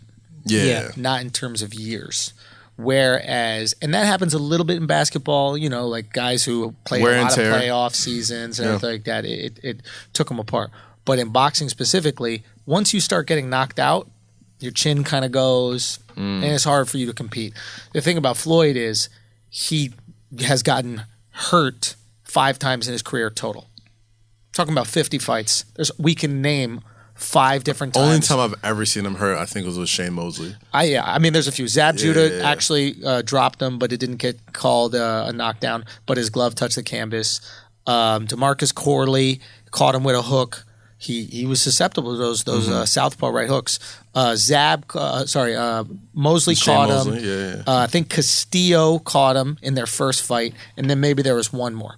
I mean, we're talking about in his entire career. Talking about 49 pro fights. In a fight, when you think about boxing, right? In order for you to have an advantage, you need to stay in the punching zone. So we're talking about centimeters of distance. Floyd is standing in front of you, centimeters of distance. He managed to go 50 fights and got hit hard 5 times. Yeah. Maidana was the other guy who hit him. That was. Maidana hit him. So, but just if you think about how remarkable that is, I mean, this is the sport. Like when you look at MMA, right? Like all these guys have losses and that kind of shit like that because the real elite athletes haven't entered the sport yet. Yeah. Right. So it's like, but they have losses. They got clipped. You know, like the Iceman, Chuck Liddell. I mean, they have elite athletes in there, but it's. I would say like John Jones was the first. John Jones was probably the best athlete. He was the first Spider elite. Silva. Yeah. Silva, another elite athlete. Yeah. But John Jones. I would even throw McGregor in there too. No. You wouldn't throw McGregor in there as an elite athlete? His cardio? I don't think his cardio is good enough. I think his cardio is really good. No, that's the thing that hurts him. Really? Yeah. I mean, Nate Diaz. Outside of the Diaz. Nate Diaz exposed him with the cardio. Yeah. And then all his other fights, he just never went long enough for the cardio to become an issue. But I just don't think he's a great puncher and he's got great reflexes, but I don't know if he's an elite athlete. Like when you look at John Jones, like John Jones could have played football. Yeah, like if he applied himself in any other sport, like you could see him succeeding in that. Right, like we're looking at elite. Like I mean, even Daniel Cormier, right? Like he was an Olympic wrestler. Olympic wrestler, right? Yeah. You know, so there's a couple guys that are elite, but you look at MMA, and it's a guy who was like the 5th wrestler. Like he didn't even win gold. Like he was 5th place, and then he becomes the best. Who else was in MMA? Herschel Walker. Yeah, Herschel Walker was at like 40. Yeah, but he went at 40, and he was fucking whipping people's asses. Like, my point. It's like, yo, if he would have did this at like 20, he could have been one of the greatest of all time. That's an elite. Yeah, that's a different. And then more athletes will eventually come to the sport. But that's why, like with the women, as a matter of fact, I just saw Ronda Rousey in Columbus, Ohio, when I was at the Arnold. Oh, nice! Like, and she was just like at like a protein shake booth, shaking hands. How the mighty have fallen. Oh God! Hey, listen. She's at WrestleMania this year, all right, man. She needs it, dog. She was selling. Hey, Ronda, time's Zoom up. Boost Zero. Time's up. Yo, can we talk about that for a little bit, man? Oh, man, obviously these hoes tripping. I'm a huge WWE fan. All right, and I'm probably not equally, but I'm just as big of a fan as mixed martial arts, whatever. And it's kind of weird because when you see Ronda now in the WWE, her current storyline is like, I guess the first time she was introduced to the WWE was like a couple WrestleManias ago. She was in the crowd with The Rock and Stephanie McMahon and Triple H, and like The Rock goes, and I guess like Stephanie McMahon slaps The Rock, and he's not going to slap her back, and then Ronda Rousey just happens to be in the crowd, bang, pulls her out in the crowd, bing bang boom, big moment, whatever, right? So I guess the storyline now is, this is revenge for all those years back there for like embarrassing him or whatever. But if you watched her first promo, the promos when you're like, talking shit, whatever.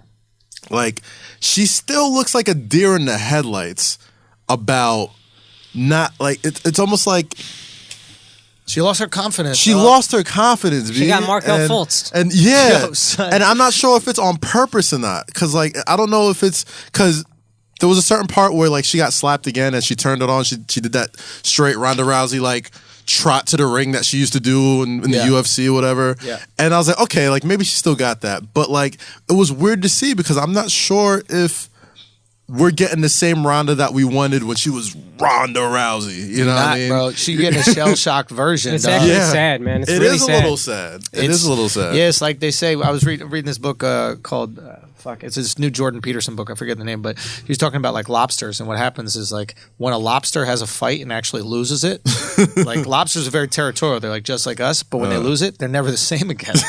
Like they're pussy after that. Son, she a lobster, son. Someone clipped her claws, yo. When a lobster fights another lobster and loses, another lobster could come press it, and it just backs up. It becomes this beta male cuck, and that's the confidence that she has right now. But like she knows this is predetermined, right? Like and that's the thing. She knows we know like she can't fight. She grew up, and I think that's what she feels like. I think she feels like everybody.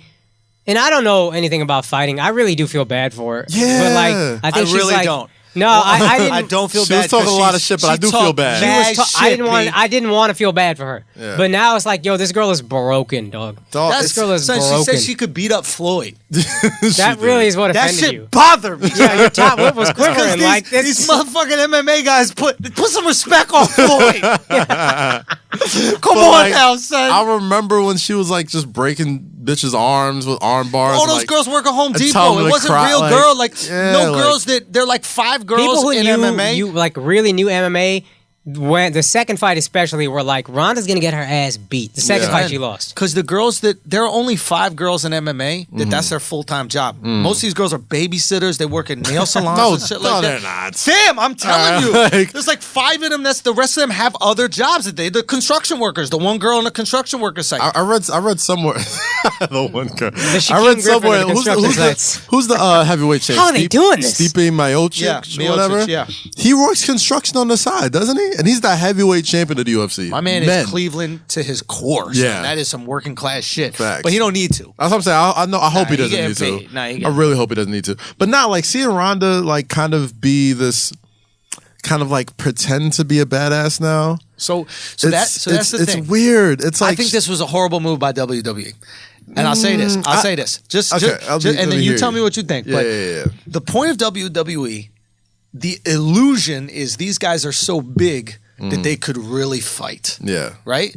Like when you see a massive dude And some of them actually have some wrestling background, so you start going, yo, these guys could actually fuck somebody up. I mean, I know this is scripted and fun, but look how big Triple H is. He could murder somebody if he wanted to. Andre the Giant's massive. He could destroy somebody. Look, and they are objectively great athletes. Yeah. You know who got a lot of shit for saying that? Fucking Batista. Batista, he plays... dude in Guardians of the Galaxy. He plays he was hilarious. Drax the Destroyer. Drax, and he was just like, back when I was growing up, pro wrestling was just like big hulking dude. Like you have to give me the illusion of okay, this might be fake, but this guy could really fuck me up. That's what I'm saying. So he could really fuck somebody up, right? And the reason why, what is it? Yeah. So the reason why it doesn't work for Ronda is because the illusion is gone. Yeah. We know she can't fuck anybody up. Everybody. She can fuck up a lot of people. Son, she can't fuck up girls. She's not going to fuck up Triple H. Let's keep it funky, bro. She's not going to fight Triple H. She's going to fight girls. Body slam my man into the fucking... The first thing, she picked him up and broke him into a table. Yes. You know how quickly he would slap her little fucking hand out? Just break her in two if he wanted to.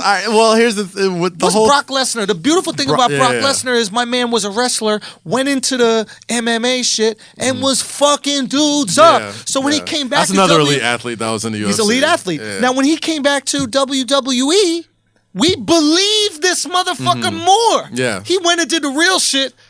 So now every time he talks trash to somebody, so it's a weird backwards thing because I almost feel like, if Ronda Rousey would have started in the WWE, we'd be good. And then went to UFC and then came back, perfectly fine. Yeah. You know what I'm saying? That's what Brock Lesnar did. Brock Lesnar started. He started in the NCAA, like legit #1 wrestler in the country.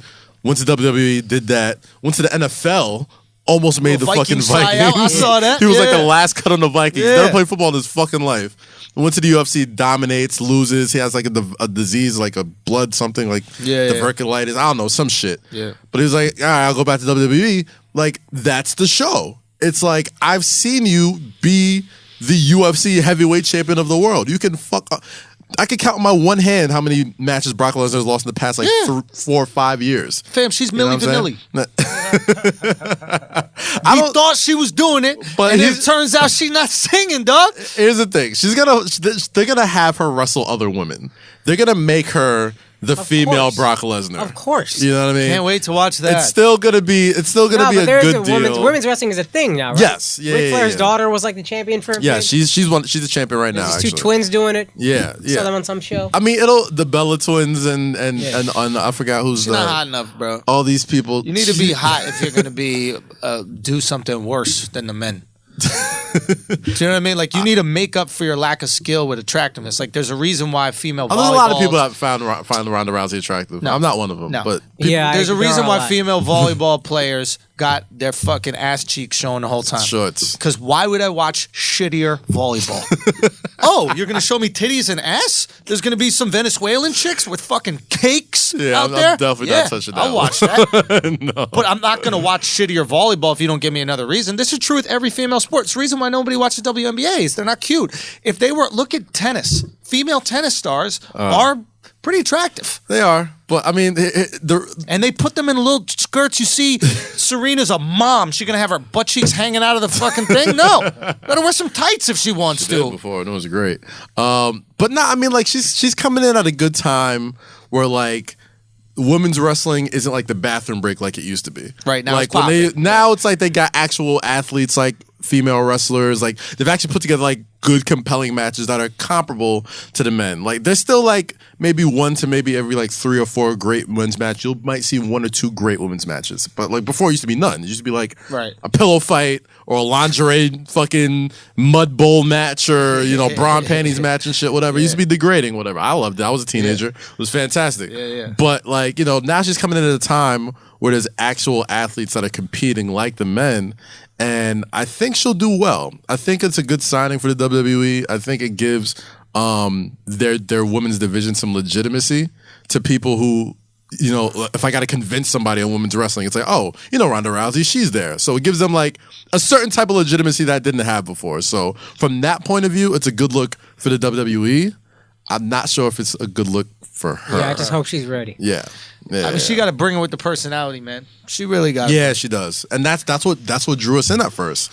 Like when she was making people tap out on like the first round or whatever, she was talking wild shit. And women needed that. Yeah, and women needed that. Women want to see a girl fucking shit up and being like, "Yo, women can do anything," etc. It was important. Yeah. That was her. She was the women's Black Panther, and they still. It was. And they can't take that away from her. Like, she did a great job. She had a great run. She just wasn't the real. Who's that motherfucker? Who's the bad guy from the Avengers? The new one? Fucking Thanos. Thanos done showed up. Yo, Thanos did showed up, son. Yo, came with them talk. Infinity Stones. Yo, punched the fuck out of Tony Stark. You saw that clip? Not even with the gem hand. He came with the regular hand. Like, hold this.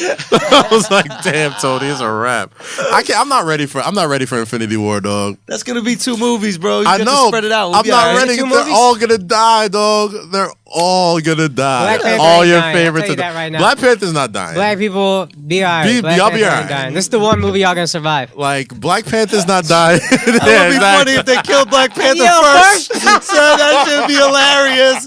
Oh fuck! Jokes on you. Y'all thought, motherfucker. But no, I think Black Panther lives. Spider-Man lives. Captain America gonna get got. I'm not Captain ready. America's that. done. That motherfucker need to die. I haven't seen Civil War. The first Captain America I hated. Second one I liked, but I just don't like seeing. The second and third one was fire. Like Winter Soldier and Civil War. Second and third one were much better. I heard Civil War is dope. I just haven't watched it. Civil War was pretty good. Second tier Marvel movie. Iron Man's out of here. Tony had a good run, baby. He had a great run, dog. He's the OG. He had to go. He was the man. Somebody showed me some YouTube clip of them doing this like picture of all the Marvel stars, like all the superheroes. Tony Stark is in front and fucking center. Yeah, but he is. Yeah, and he should be. Yeah. But like the power that's behind him, the star power, fucking Paul Rudd is just sitting there somewhere off on the side. He launched a $1 billion he film franchise. He deserves it. It just really put into perspective, like, they showed all the stars. I forget. He's LeBron, name son. after name after name. But this motherfucker, and it, again, deserves it. But you're looking at this guy front and center, you're like, yo, you did it, fam. Dog. And remember, dog, he was down and fucking out before Iron Man, dog. Like he had a rough one. And to Jon Favreau's credit, apparently much bigger names wanted to do it. I don't know if this is true. I heard this from a friend, but he was like, "Nah, it's Robert Downey Jr. is the guy." Yeah. And like if you watch like Iron Man cartoons, like they look similar. Really? You know, like it's one of those things like you can't picture anybody else playing. He's just charismatic as a motherfucker, man. Like absolutely, he's great, and he's underpaid, man. I think he's getting $50 million a movie, but when you think about it, like he's the main character. Yeah. He is the superstar athlete. He's the central focus of every movie. Exactly. Like it all comes back to. And it's going to make $1 billion. He only going to get 50. That's a deal, bro. Yeah. Because when you think about some of these movies that make $200 million. Right, and they're paying Denzel 20. That's 10% of the budget, right? Yeah. If you make $1 billion, what's 10% of that? That's probably why they're killing them off. I'm making too much. That's probably why they show Thanos beating his ass in the commercial. They're like, this is for that last contract negotiation. Bang! About to break his fucking face. It's a wrap. But yeah. Oh hey, are we still doing this March Madness thing? We should. What is this? You guys were texting. I was doing something. I'm still trying to put it together, sad. But I want to. I'm trying to put it together, man. Let's play hooky, guys. Let's get the assholes together. Okay. On the first day of the NCAA tournament, one of the greatest sports days of the year. Starts in the middle of the day. I know nothing about college basketball this year. You don't need to. That's the beauty of it. I'm going to try to watch these conference tourneys in SportsCenter I'm going to binge watch SportsCenter for 2 weeks and see what's going on. All I know is you can't miss a last second shot from now until April. Yeah. Every single one goes in. Like the game sliders are all the way up. That's all it is, son. It's like SportsCenter for the next 3 months is going to be like 3, 2, just throwing it, bro. This is what makes college basketball exciting this time of year, and it's because they're not as good as pros. None of these guys can hold the lead. Yeah. No lead is safe. Yeah. No lead is safe. Yeah. Number 15 is up on the number 15 seed is down to the number 2 seed by 38. It's not over. Yeah. I mean, any team that could full court press you is still in the fucking game. Every 12 seed beats every 5 seed. It's the weirdest fucking thing. Can't even bring the ball up the court. And y'all want to get paid? Suck a dick. Get the ball up half court, bum. Y'all want $1 million. But this is my idea, man. I think we should take over a bar. What day? The first day of the NCAA tournament. That's a Thursday, right? That's a Thursday. It's going to be Thursday, March 12th, probably, March 19th. One of those two. From 12 to like fucking... Oh, you motherfucker. Hey, Alex, can you look this up exactly when March 19th? Let's find the exact date. Yeah, but when we figure this out, we're going to take over a bar. We're going to fucking see how many people we can get to fucking play hooky. Or just go, because you're not doing work anyway. Like the first day of the tournament, like you're not really paying attention. Pull up. You're on your laptop. Should we fill out brackets even though we don't know shit? It's all luck to me. Of course, you fill out a bracket. It's our Tuesday. No, Tuesday's That's the play-in game. That don't count. The actual tournament. So it's gonna be that Thursday. Yeah. So Tuesday to what? I think Tuesday to Thursday the 15th. Thursday the 15th. Sure. Is that right? First day. It's probably the first day. Yeah. Yeah, I could do the 15th. So yeah, we'll pick a bar. We'll let you guys know, and if you guys want to just pull up, we'll watch the game together. Yeah, man. You know, maybe we could shout to somebody, get some beers, some little beer deals. Had Matt like Shirley that. Temples on deck. Got him, Your boy. You know how that shit go. All right, we'll give you more details in the coming weeks about that. More live shit. Yeah, because we want to do this live shit. That's really what it comes down. Absolutely. I want to have a moment celebrating flagrancy this week. You know, obviously Flagrant 2, we got to celebrate those people who are out there keeping it extra flagrant. Lane Kiffin, who is the head football coach for FAU, Florida Atlantic University, he said that he looks at his assistants' wives to see how good at recruiting they are. This motherfucker is my favorite coach. I think we gotta give him a little bit of a slow clap. Woo!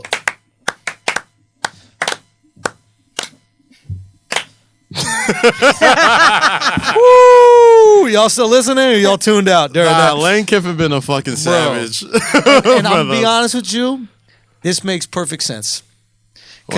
Because think about it, like, how you going to get a 5-star recruit to join this football team if you can't even get a 5-star recruit to join the family? 5-star recruit to join the family, bro. If you don't have 5-star females, it's a wrap. If you can't get pussy, you're not going to get a talented young athlete to come to your school when there are better schools out there. You're not the number one school. Let's be honest. Yeah. Right? You're not the number one program. There are other schools that they want to go to. So he needs men who are overachieving in the pussy department on his team to prove to him, hey, they know how to get shit done. This shouldn't be done. And I respect it, man. You know what? You know how you were just talking about, like, if you ask somebody a question in the scouting report, and like there's no right answer, but they just like give you a way of getting to that. Yeah. That's how you know Lane Kiffin's a genius, though. Lane got the job. That's how you know he got the fucking job, That's it. bro. It's like, what's the main goal? Son. To see if your coaches are competent in recruiting.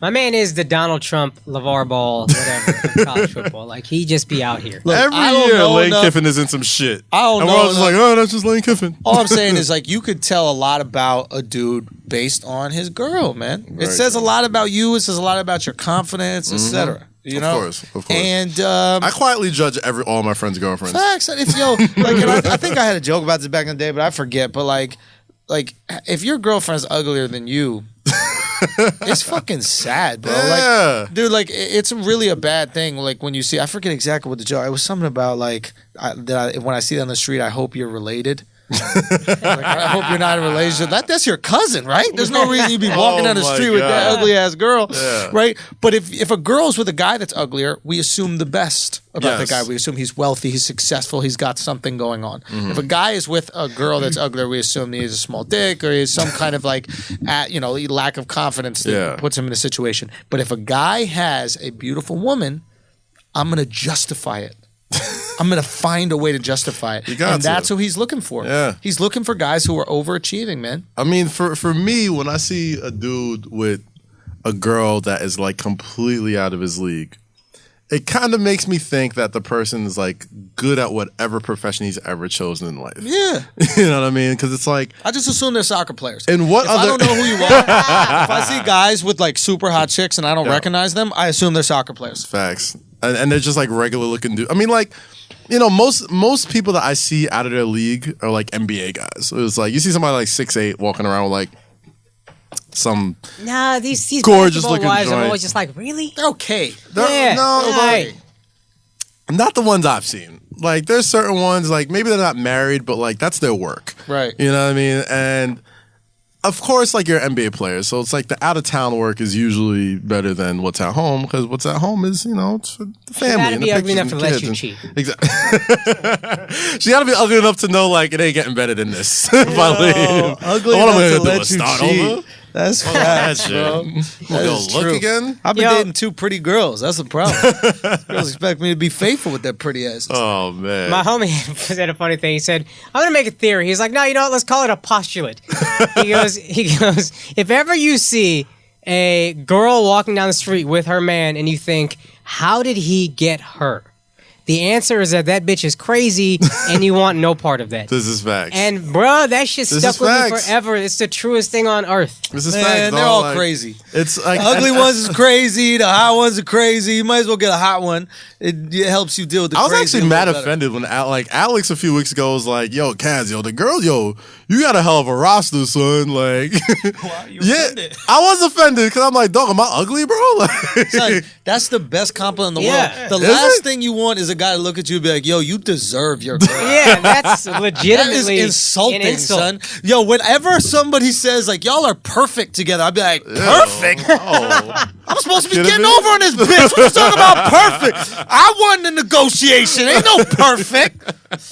Fuck perfect. Fuck soulmates. I gotta look lucky every time. Surprised when you see my girl? Yeah, you should be that's shocked. a problem, dog. You should be that's shocked. a problem. Like every time like you see a girl I'm with, you gotta be like, yeah, I know, I'm surprised too. Yeah. Yo, he's packing. I want you to think about my dick length. I want you, first thing you think about is my dick length when you see girl. I'm either rich or I got a big ass dick. Something going on. Yo, Andrew got a new movie coming out. That's what I want you justifying it by my success. Ain't none of this perfect. Fuck out of here, bro. It's wrong, but yes, we will judge you from your woman. Like I don't care what car you drive.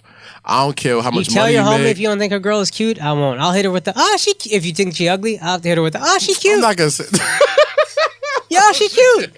Voice gets mad hot. Yo, she cute. No, but I'll stop before it gets there. I'll lie. I'll stop before it gets there. Nah, I'm like, I won't let you wife.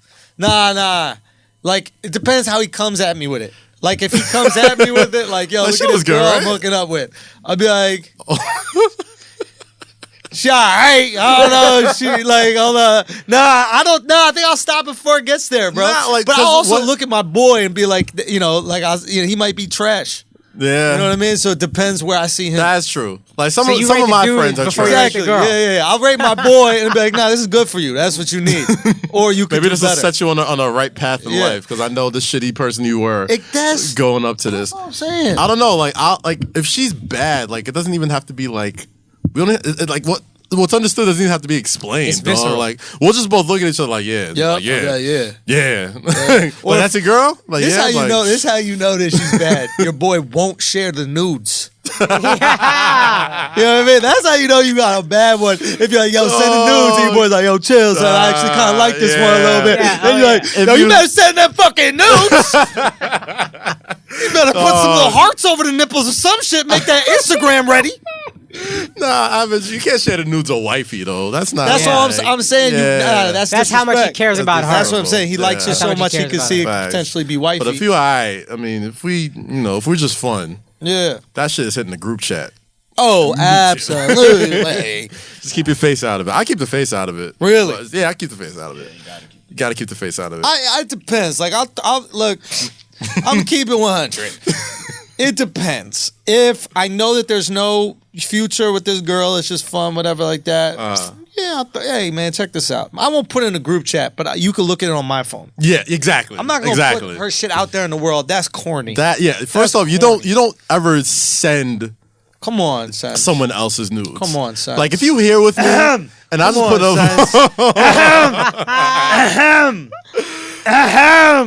Look at old Klein over there, Alex. Fucker over here. This motherfucker, Don't you be editing nothing out this podcast, son. Don't you? Yo, I can't believe my man edited that shit. I didn't get to comment on it. Yo, you can right now. Right. We gave him shit. You know for what? last Here's week. the difference. Here's the difference. Yeah. We just brought his shit into it, and he wasn't a part of this. You know what I mean? Like, yeah. So I got it It's afterwards. unfair. I was tight at first, but then I was like, you know what? We just brought it up. He's just sitting in the corner. Yeah, he can't do shit. So he was sitting in the corner asleep. Motherfucker passed out. Yeah, I don't know how you caught that shit with all the sleep you were getting. I don't know how you heard it. Fuck. Anyway, with the shits, drop. Hey, dead your ugly girl. And it's different if like y'all got kids together. That's different because there's gonna be some wear. Then she should be ugly. You gotta send me some old photos. Once she gives birth to your kids, she should be ugly. You gotta send me old photos though. I gotta see like her in her prime. Oh, absolutely. You gotta know why you invested in the kid in the first place. Yeah. No, but I have a friend whose baby mom's got like way better after kids. Like way better looking. They stayed together? Yeah. They're still together. And like the baby mama got better looking after kids? This cheating ass bitch. This cheating ass bitch. Bitch, why you cheating, bitch? She works hard. She works out and shit. Like cheating ass bitch. She dropped that baby. And this like 8 bitch weeks a later. cheater, dog. You cheating ass heifer. Foul. That is foul. Wait a minute. Yeah, I don't. Trifling ass bitch. I don't like that shit, son. Why? Like that? Nah, it's like. Why can't she want to? Why can't she want to get her glory days back? First of all, don't get better too soon. Like I don't like these moms that are like 2 hours after the pregnancy, they're like, got my body back. Yeah. It's like, why don't you breastfeed, bitch? Yeah. Why don't you take care of that baby? Why you at the gym all fucking day? Kylie Jenner already posting pictures of her body back since she had the kid. This bitch the worst. I don't think she had the baby. Say what? I don't even think she had the baby. She might have not had the baby. That's an interesting one because we never really saw her pregnant. All of a sudden you want privacy, bitch? Get the fuck out of my face, bitch. When you wanted privacy? She was low key for a minute. And when would your mom ever let you have privacy? First of all, I'm just seeing the group chat. My bad. Oh, yeah, you see it? I was like, what are you laughing at? I looked at the show. I was like, oh, yeah. She was lit. Okay, never mind, guys. Litty. I was like, damn, did I miss a joke? I'm like, what's some shit? So that was a pretty hard one. Might have missed some shit.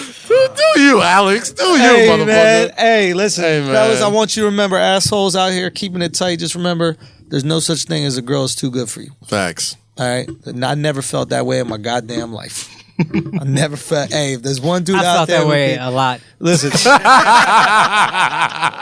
I'm telling you, when we feel wilding out, I have never been so confident that I was every one of these girls was out of my league. I didn't even try. I don't even know what you're talking about. Pretend that the notion existed that I had a shot. First off, you're funny.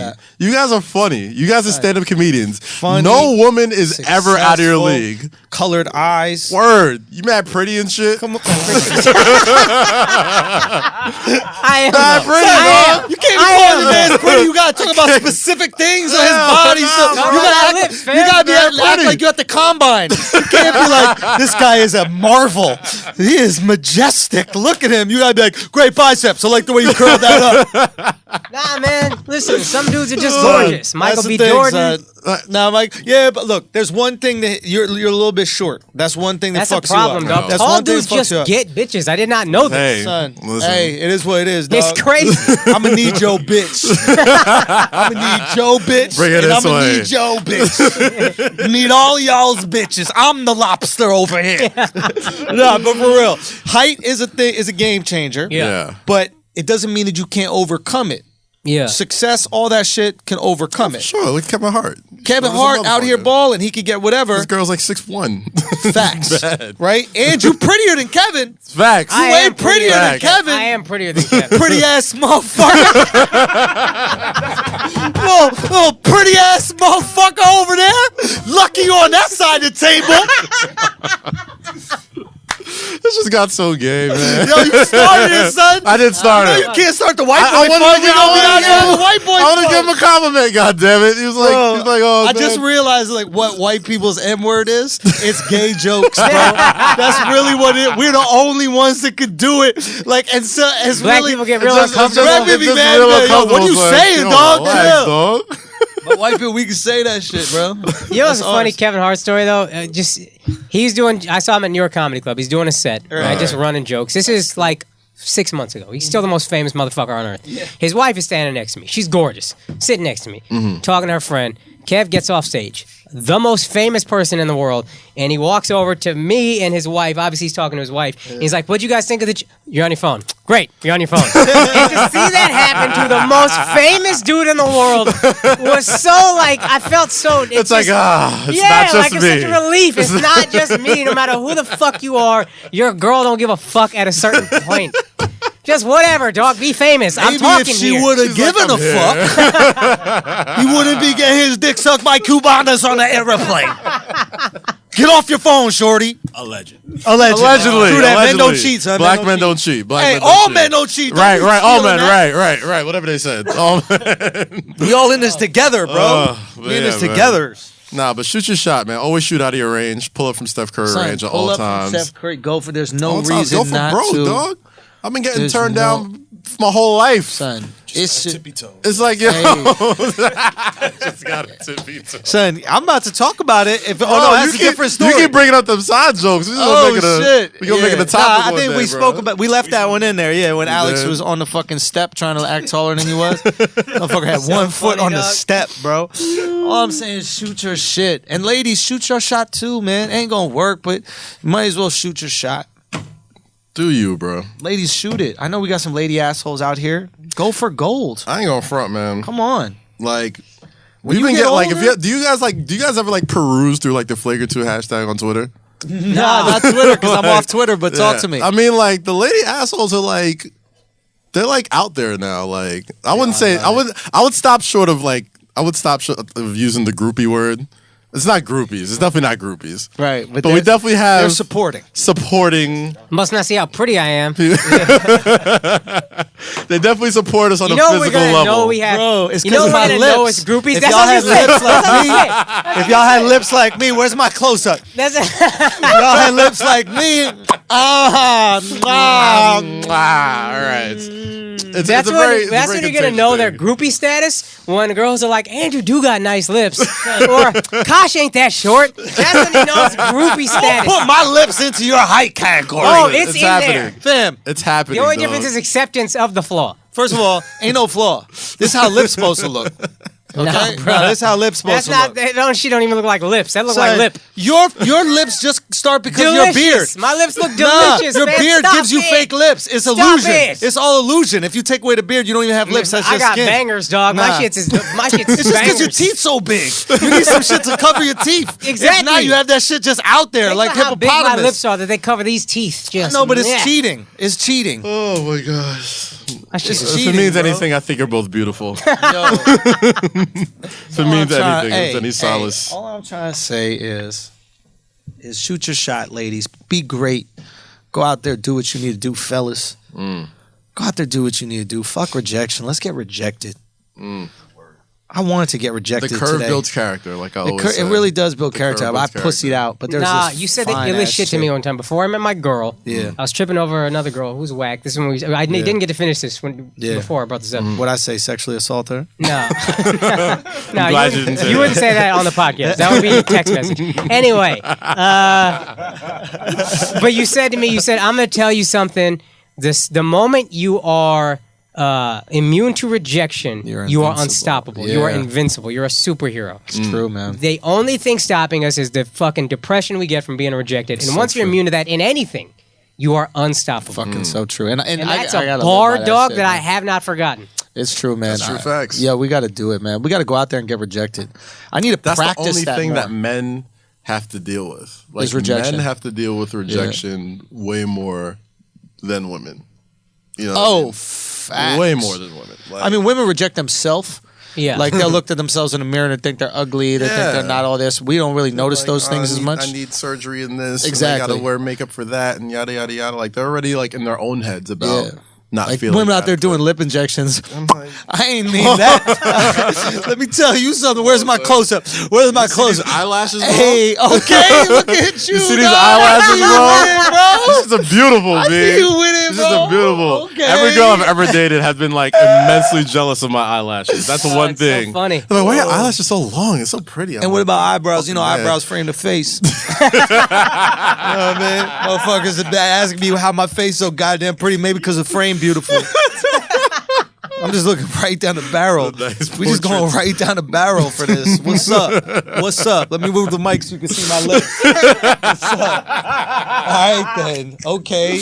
Let them know. I don't know what time it is here. God damn it. That's all I'm saying. This is a really gay episode. I'm not gonna lie. That's I what- think it's because hey, the Oscars, bro. Alex got a body, though. Alex got a body, This is though. facts. Alex do This got is a facts. body, son. I don't think a lot of people. First of all, I think somebody tweeted. I thought Alex was white. Alex is not white. Alex is a black man that's in shape and single now, and he works out in the gym. all the time on his Instagram story. He's trying to crack cheeks. Follow Alex Media, ALEXX Media. Yeah. And you can send him nudes. You can send him DMs. Send Alex all the nudes. Matter of fact, that should be this week's challenge. Yo, it's the Send Alex News challenge. Send Alex nudes. Exactly. And then freshly single. But only if you're dudes. Send him all dicks, fam. Mad dicks in his inbox. Just only balls and balls. Dick. That's getting edited out. Bro, I'm editing that Do shit. not edit that shit out. I don't give a fuck. Yeah, edit that shit out. We want to see the dicks that go in there, son. And I they better swear look to like God. safaris. Anybody? We'll be sending them little dicks in there. We need dicks The that are safari thick. challenge. We need thick dicks.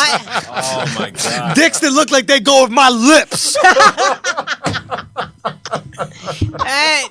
Yo, son, there are guys who listen to this in the Uber. They're like, finally! Uber drivers, son. No, we got. Oh, what's up going on here?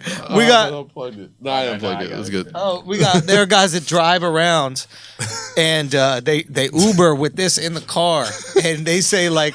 The best part is just watching the people in the back react to us, son. And it's just hilarious, bro. Shouts to the guys. Shouts to who came the out Uber show, drivers, Columbus, dog. yo. Real talk. Give us some ratings. bro. Get some coffee in your fucking car.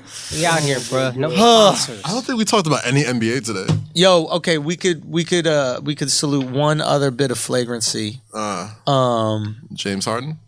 Oh, okay, then two. Okay.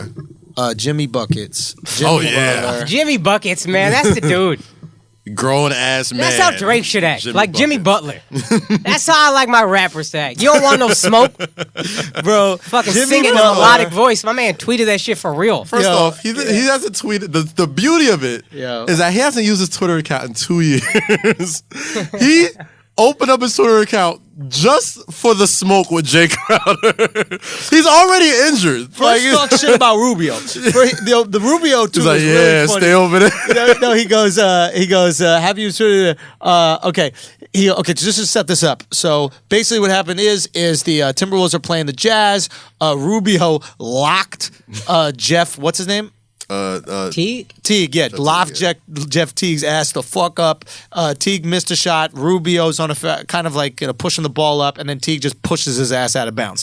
He was just upset that he got locked up. Let's keep it very real. So then Jimmy Butler goes on. He goes, haven't used Twitter in years, but yeah, Jeff, that's what I like to see. Rubio getting up quick for no reason. Now, that's my favorite part of the tweet. Rubio getting up quick for no reason. Have you ever had that shit where somebody pushes you or fouls you hard in the game? And he got a man. It's the quick get up, right? It's like ninja. That's when quick everybody get up. starts trying to get in the way. But that's yada, your yada. way of telling everybody else, hey, stop me before I actually really got to fight. I just want all y'all to know I'm ready to fake fight. So if y'all could just get in the way, that'd be great. Because if you really want to fight, my man, you get up Slowly. sneak around behind him and just duff him in the back of the head. But you want to cause a scene. So Jimmy called out perfectly. Then he said, then Jay Crowder apparently was talking to Thibodeau, right? Yeah.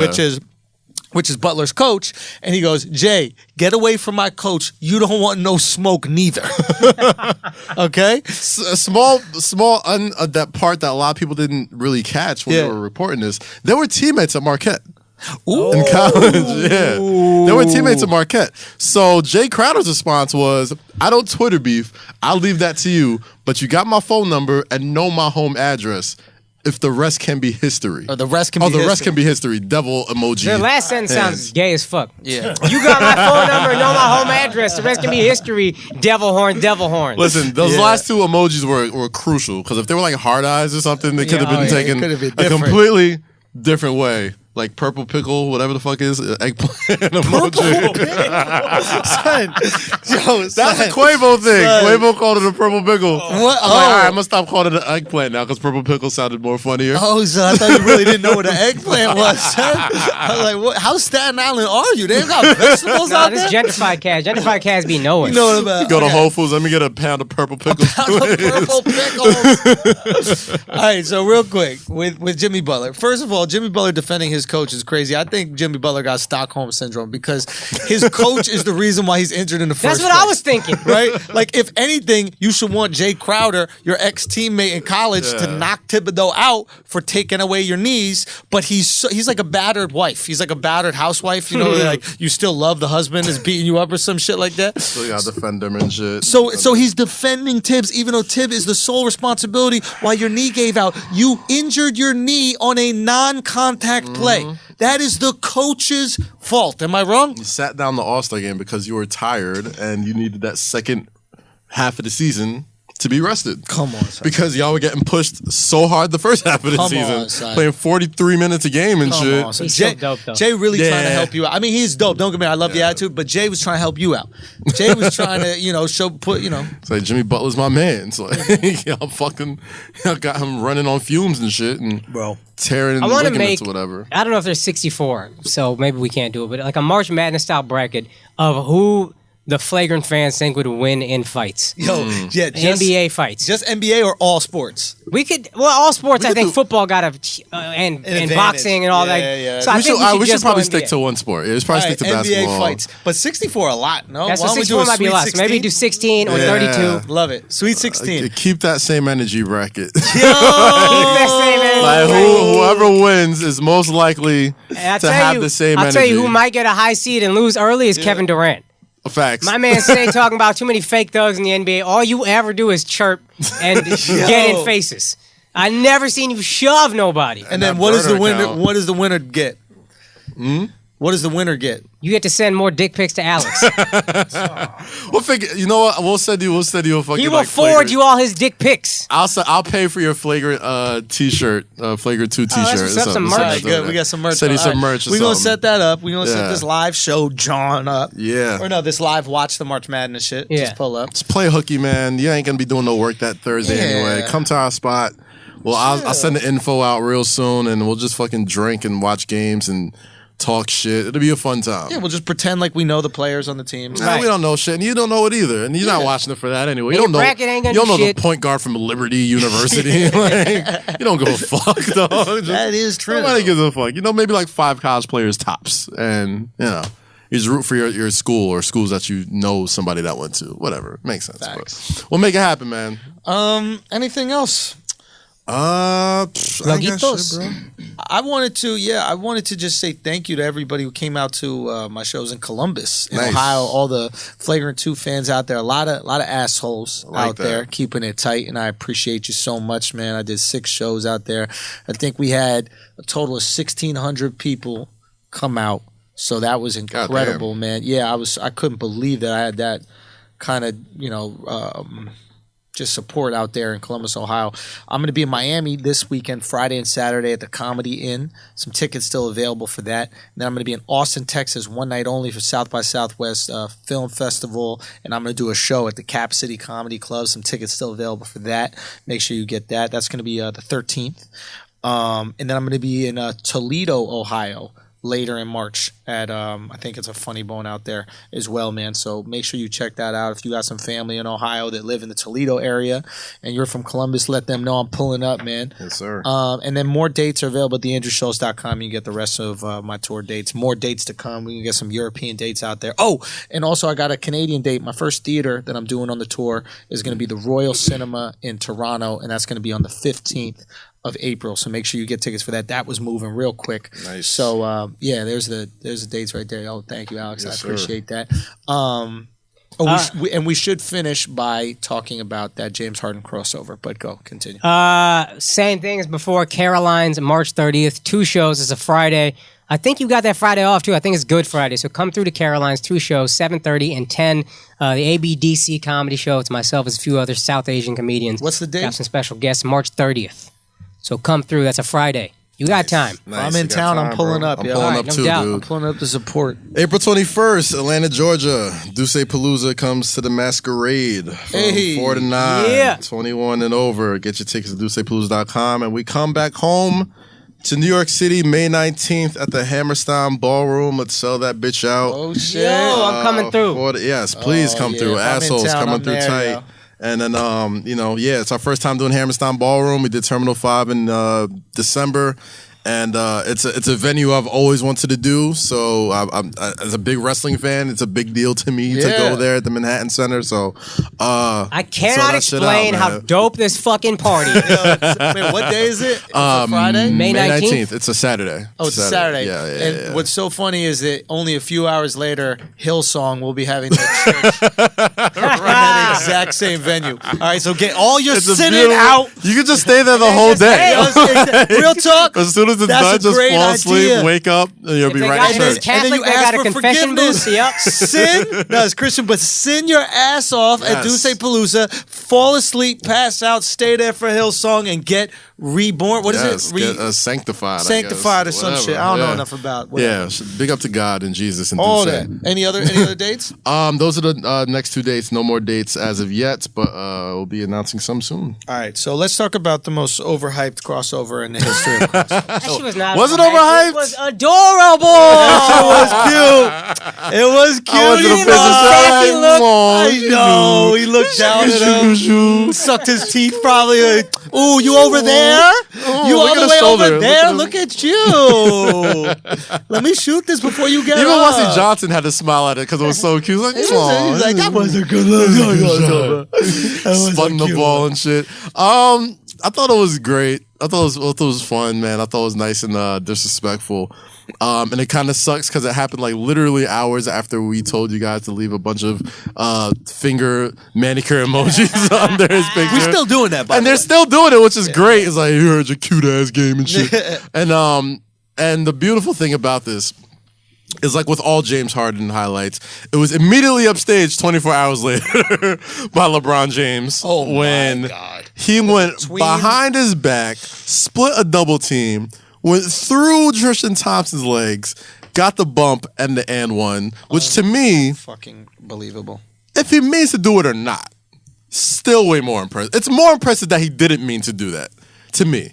Because once it's like, all right, like it was a little bit of push off, but it was still fun. The stare and the spin and the shot and all that, it was still fun. But just from a technical standpoint, like it didn't get nearly as much hype as this did because of, it's social media. It's the generation of highlights and moments and shit like that. Yeah. But going behind the back, splitting a double team, going through your teammates' legs and your own legs. It's unbelievable. Oh, my Bro, God. it was unbelievable. I didn't even know what I watched. Like, it was one of those things where, like, it was like the dunk contest where, like, it happened so fast in real time. Like, oh, that was good. And then you saw the instant replay. You're like, oh, shit. Oh, shit. And that, I think that was the, that's the advantage that Harden's play had over LeBron's play, where it's like you needed an extra replay to really appreciate it. Whereas, like, what the like that doesn't even like how does it? Dog, this is stupid. It makes no sense. Like, it's just stupid. And it kind of gives LeBron, that's just kind of like James Harden's whole shtick, right? Like, we're all kind of waiting for something to happen. Like, even like Anthony Davis had like a week of good games. Yeah. And everyone's like, oh, he's in the MVP conversation now. Yeah. You know what I'm saying? Like, nobody ever really wants to, let James Harden live. And I think he's great. I think he's an amazing player. I think he's going to get MVP. I think he's the best offensive player in the history of the game. No, stop it. I do. Stop it. No. I think he's the most complete. I don't mean the best. I think he's the best at passing, scoring, handling, etc. The one thing that you could say that he's not great at, and we just don't know yet, but is posting up. I don't think. Here's my thing. I've seen too many Mike D'Antoni disciples to straight up give that to James Harden. You know what I mean? Like nobody putting up numbers like this, dog. I mean, like. Outside of like scoring, like Steve Nash was pretty much doing the same thing. It's just that he wasn't as big as strong as James Harden. He wasn't rebounding. No, he wasn't because he was like 6'2", soaking like $160 soaking wet. Right. But Steve Nash is one of the best players to play the game. Oh, of course. He's an elite guy. I've seen the D'Antoni system work for so many people. Like, it gave us Linsanity. Sure. He gave us Nash. But Jeremy Lin was never a great passer. I mean, like James Harden James Harden is an elite passer. Passing is a skill you can't really learn. I really think you're either born with it or you're not. Like Lonzo has great vision. Yeah. He just has it. There's certain guys that just don't, right? Yeah. Like, and you can be a decent guy. You can get the ball where it is, but some people just have like a knack for it. Facts. And this, that fucking pass that he does where he splits the double team. Yeah, the pocket pass. Between his legs. Yeah. Like, I mean, this guy is an elite. Whatever. My point is, his game is cute as fuck, and that's my issue with it because he's so fucking talented and whatever. He doesn't need to do the fucking pump fake draw free throw bullshit that he does all the time. Anytime he continues to do that, keep putting that fucking manicure emoji up. Please do. We love you guys for listening, man. Thank you so much for listening. Thank you for fucking with us, assholes. Always keep it tight. Always throw it up, okay? When you see us in these streets, throw that fucking asshole up. Merch is available at flagrant2merch.com. Support us, buy that shit, wear it out, let other people know. Keep listening, spread the word, let your homies know. Let's make this a movement. Let's make it a real army. Let's take over some shit and just body everybody. Yes, sir. It's been another episode of Flagrant 2. Peace.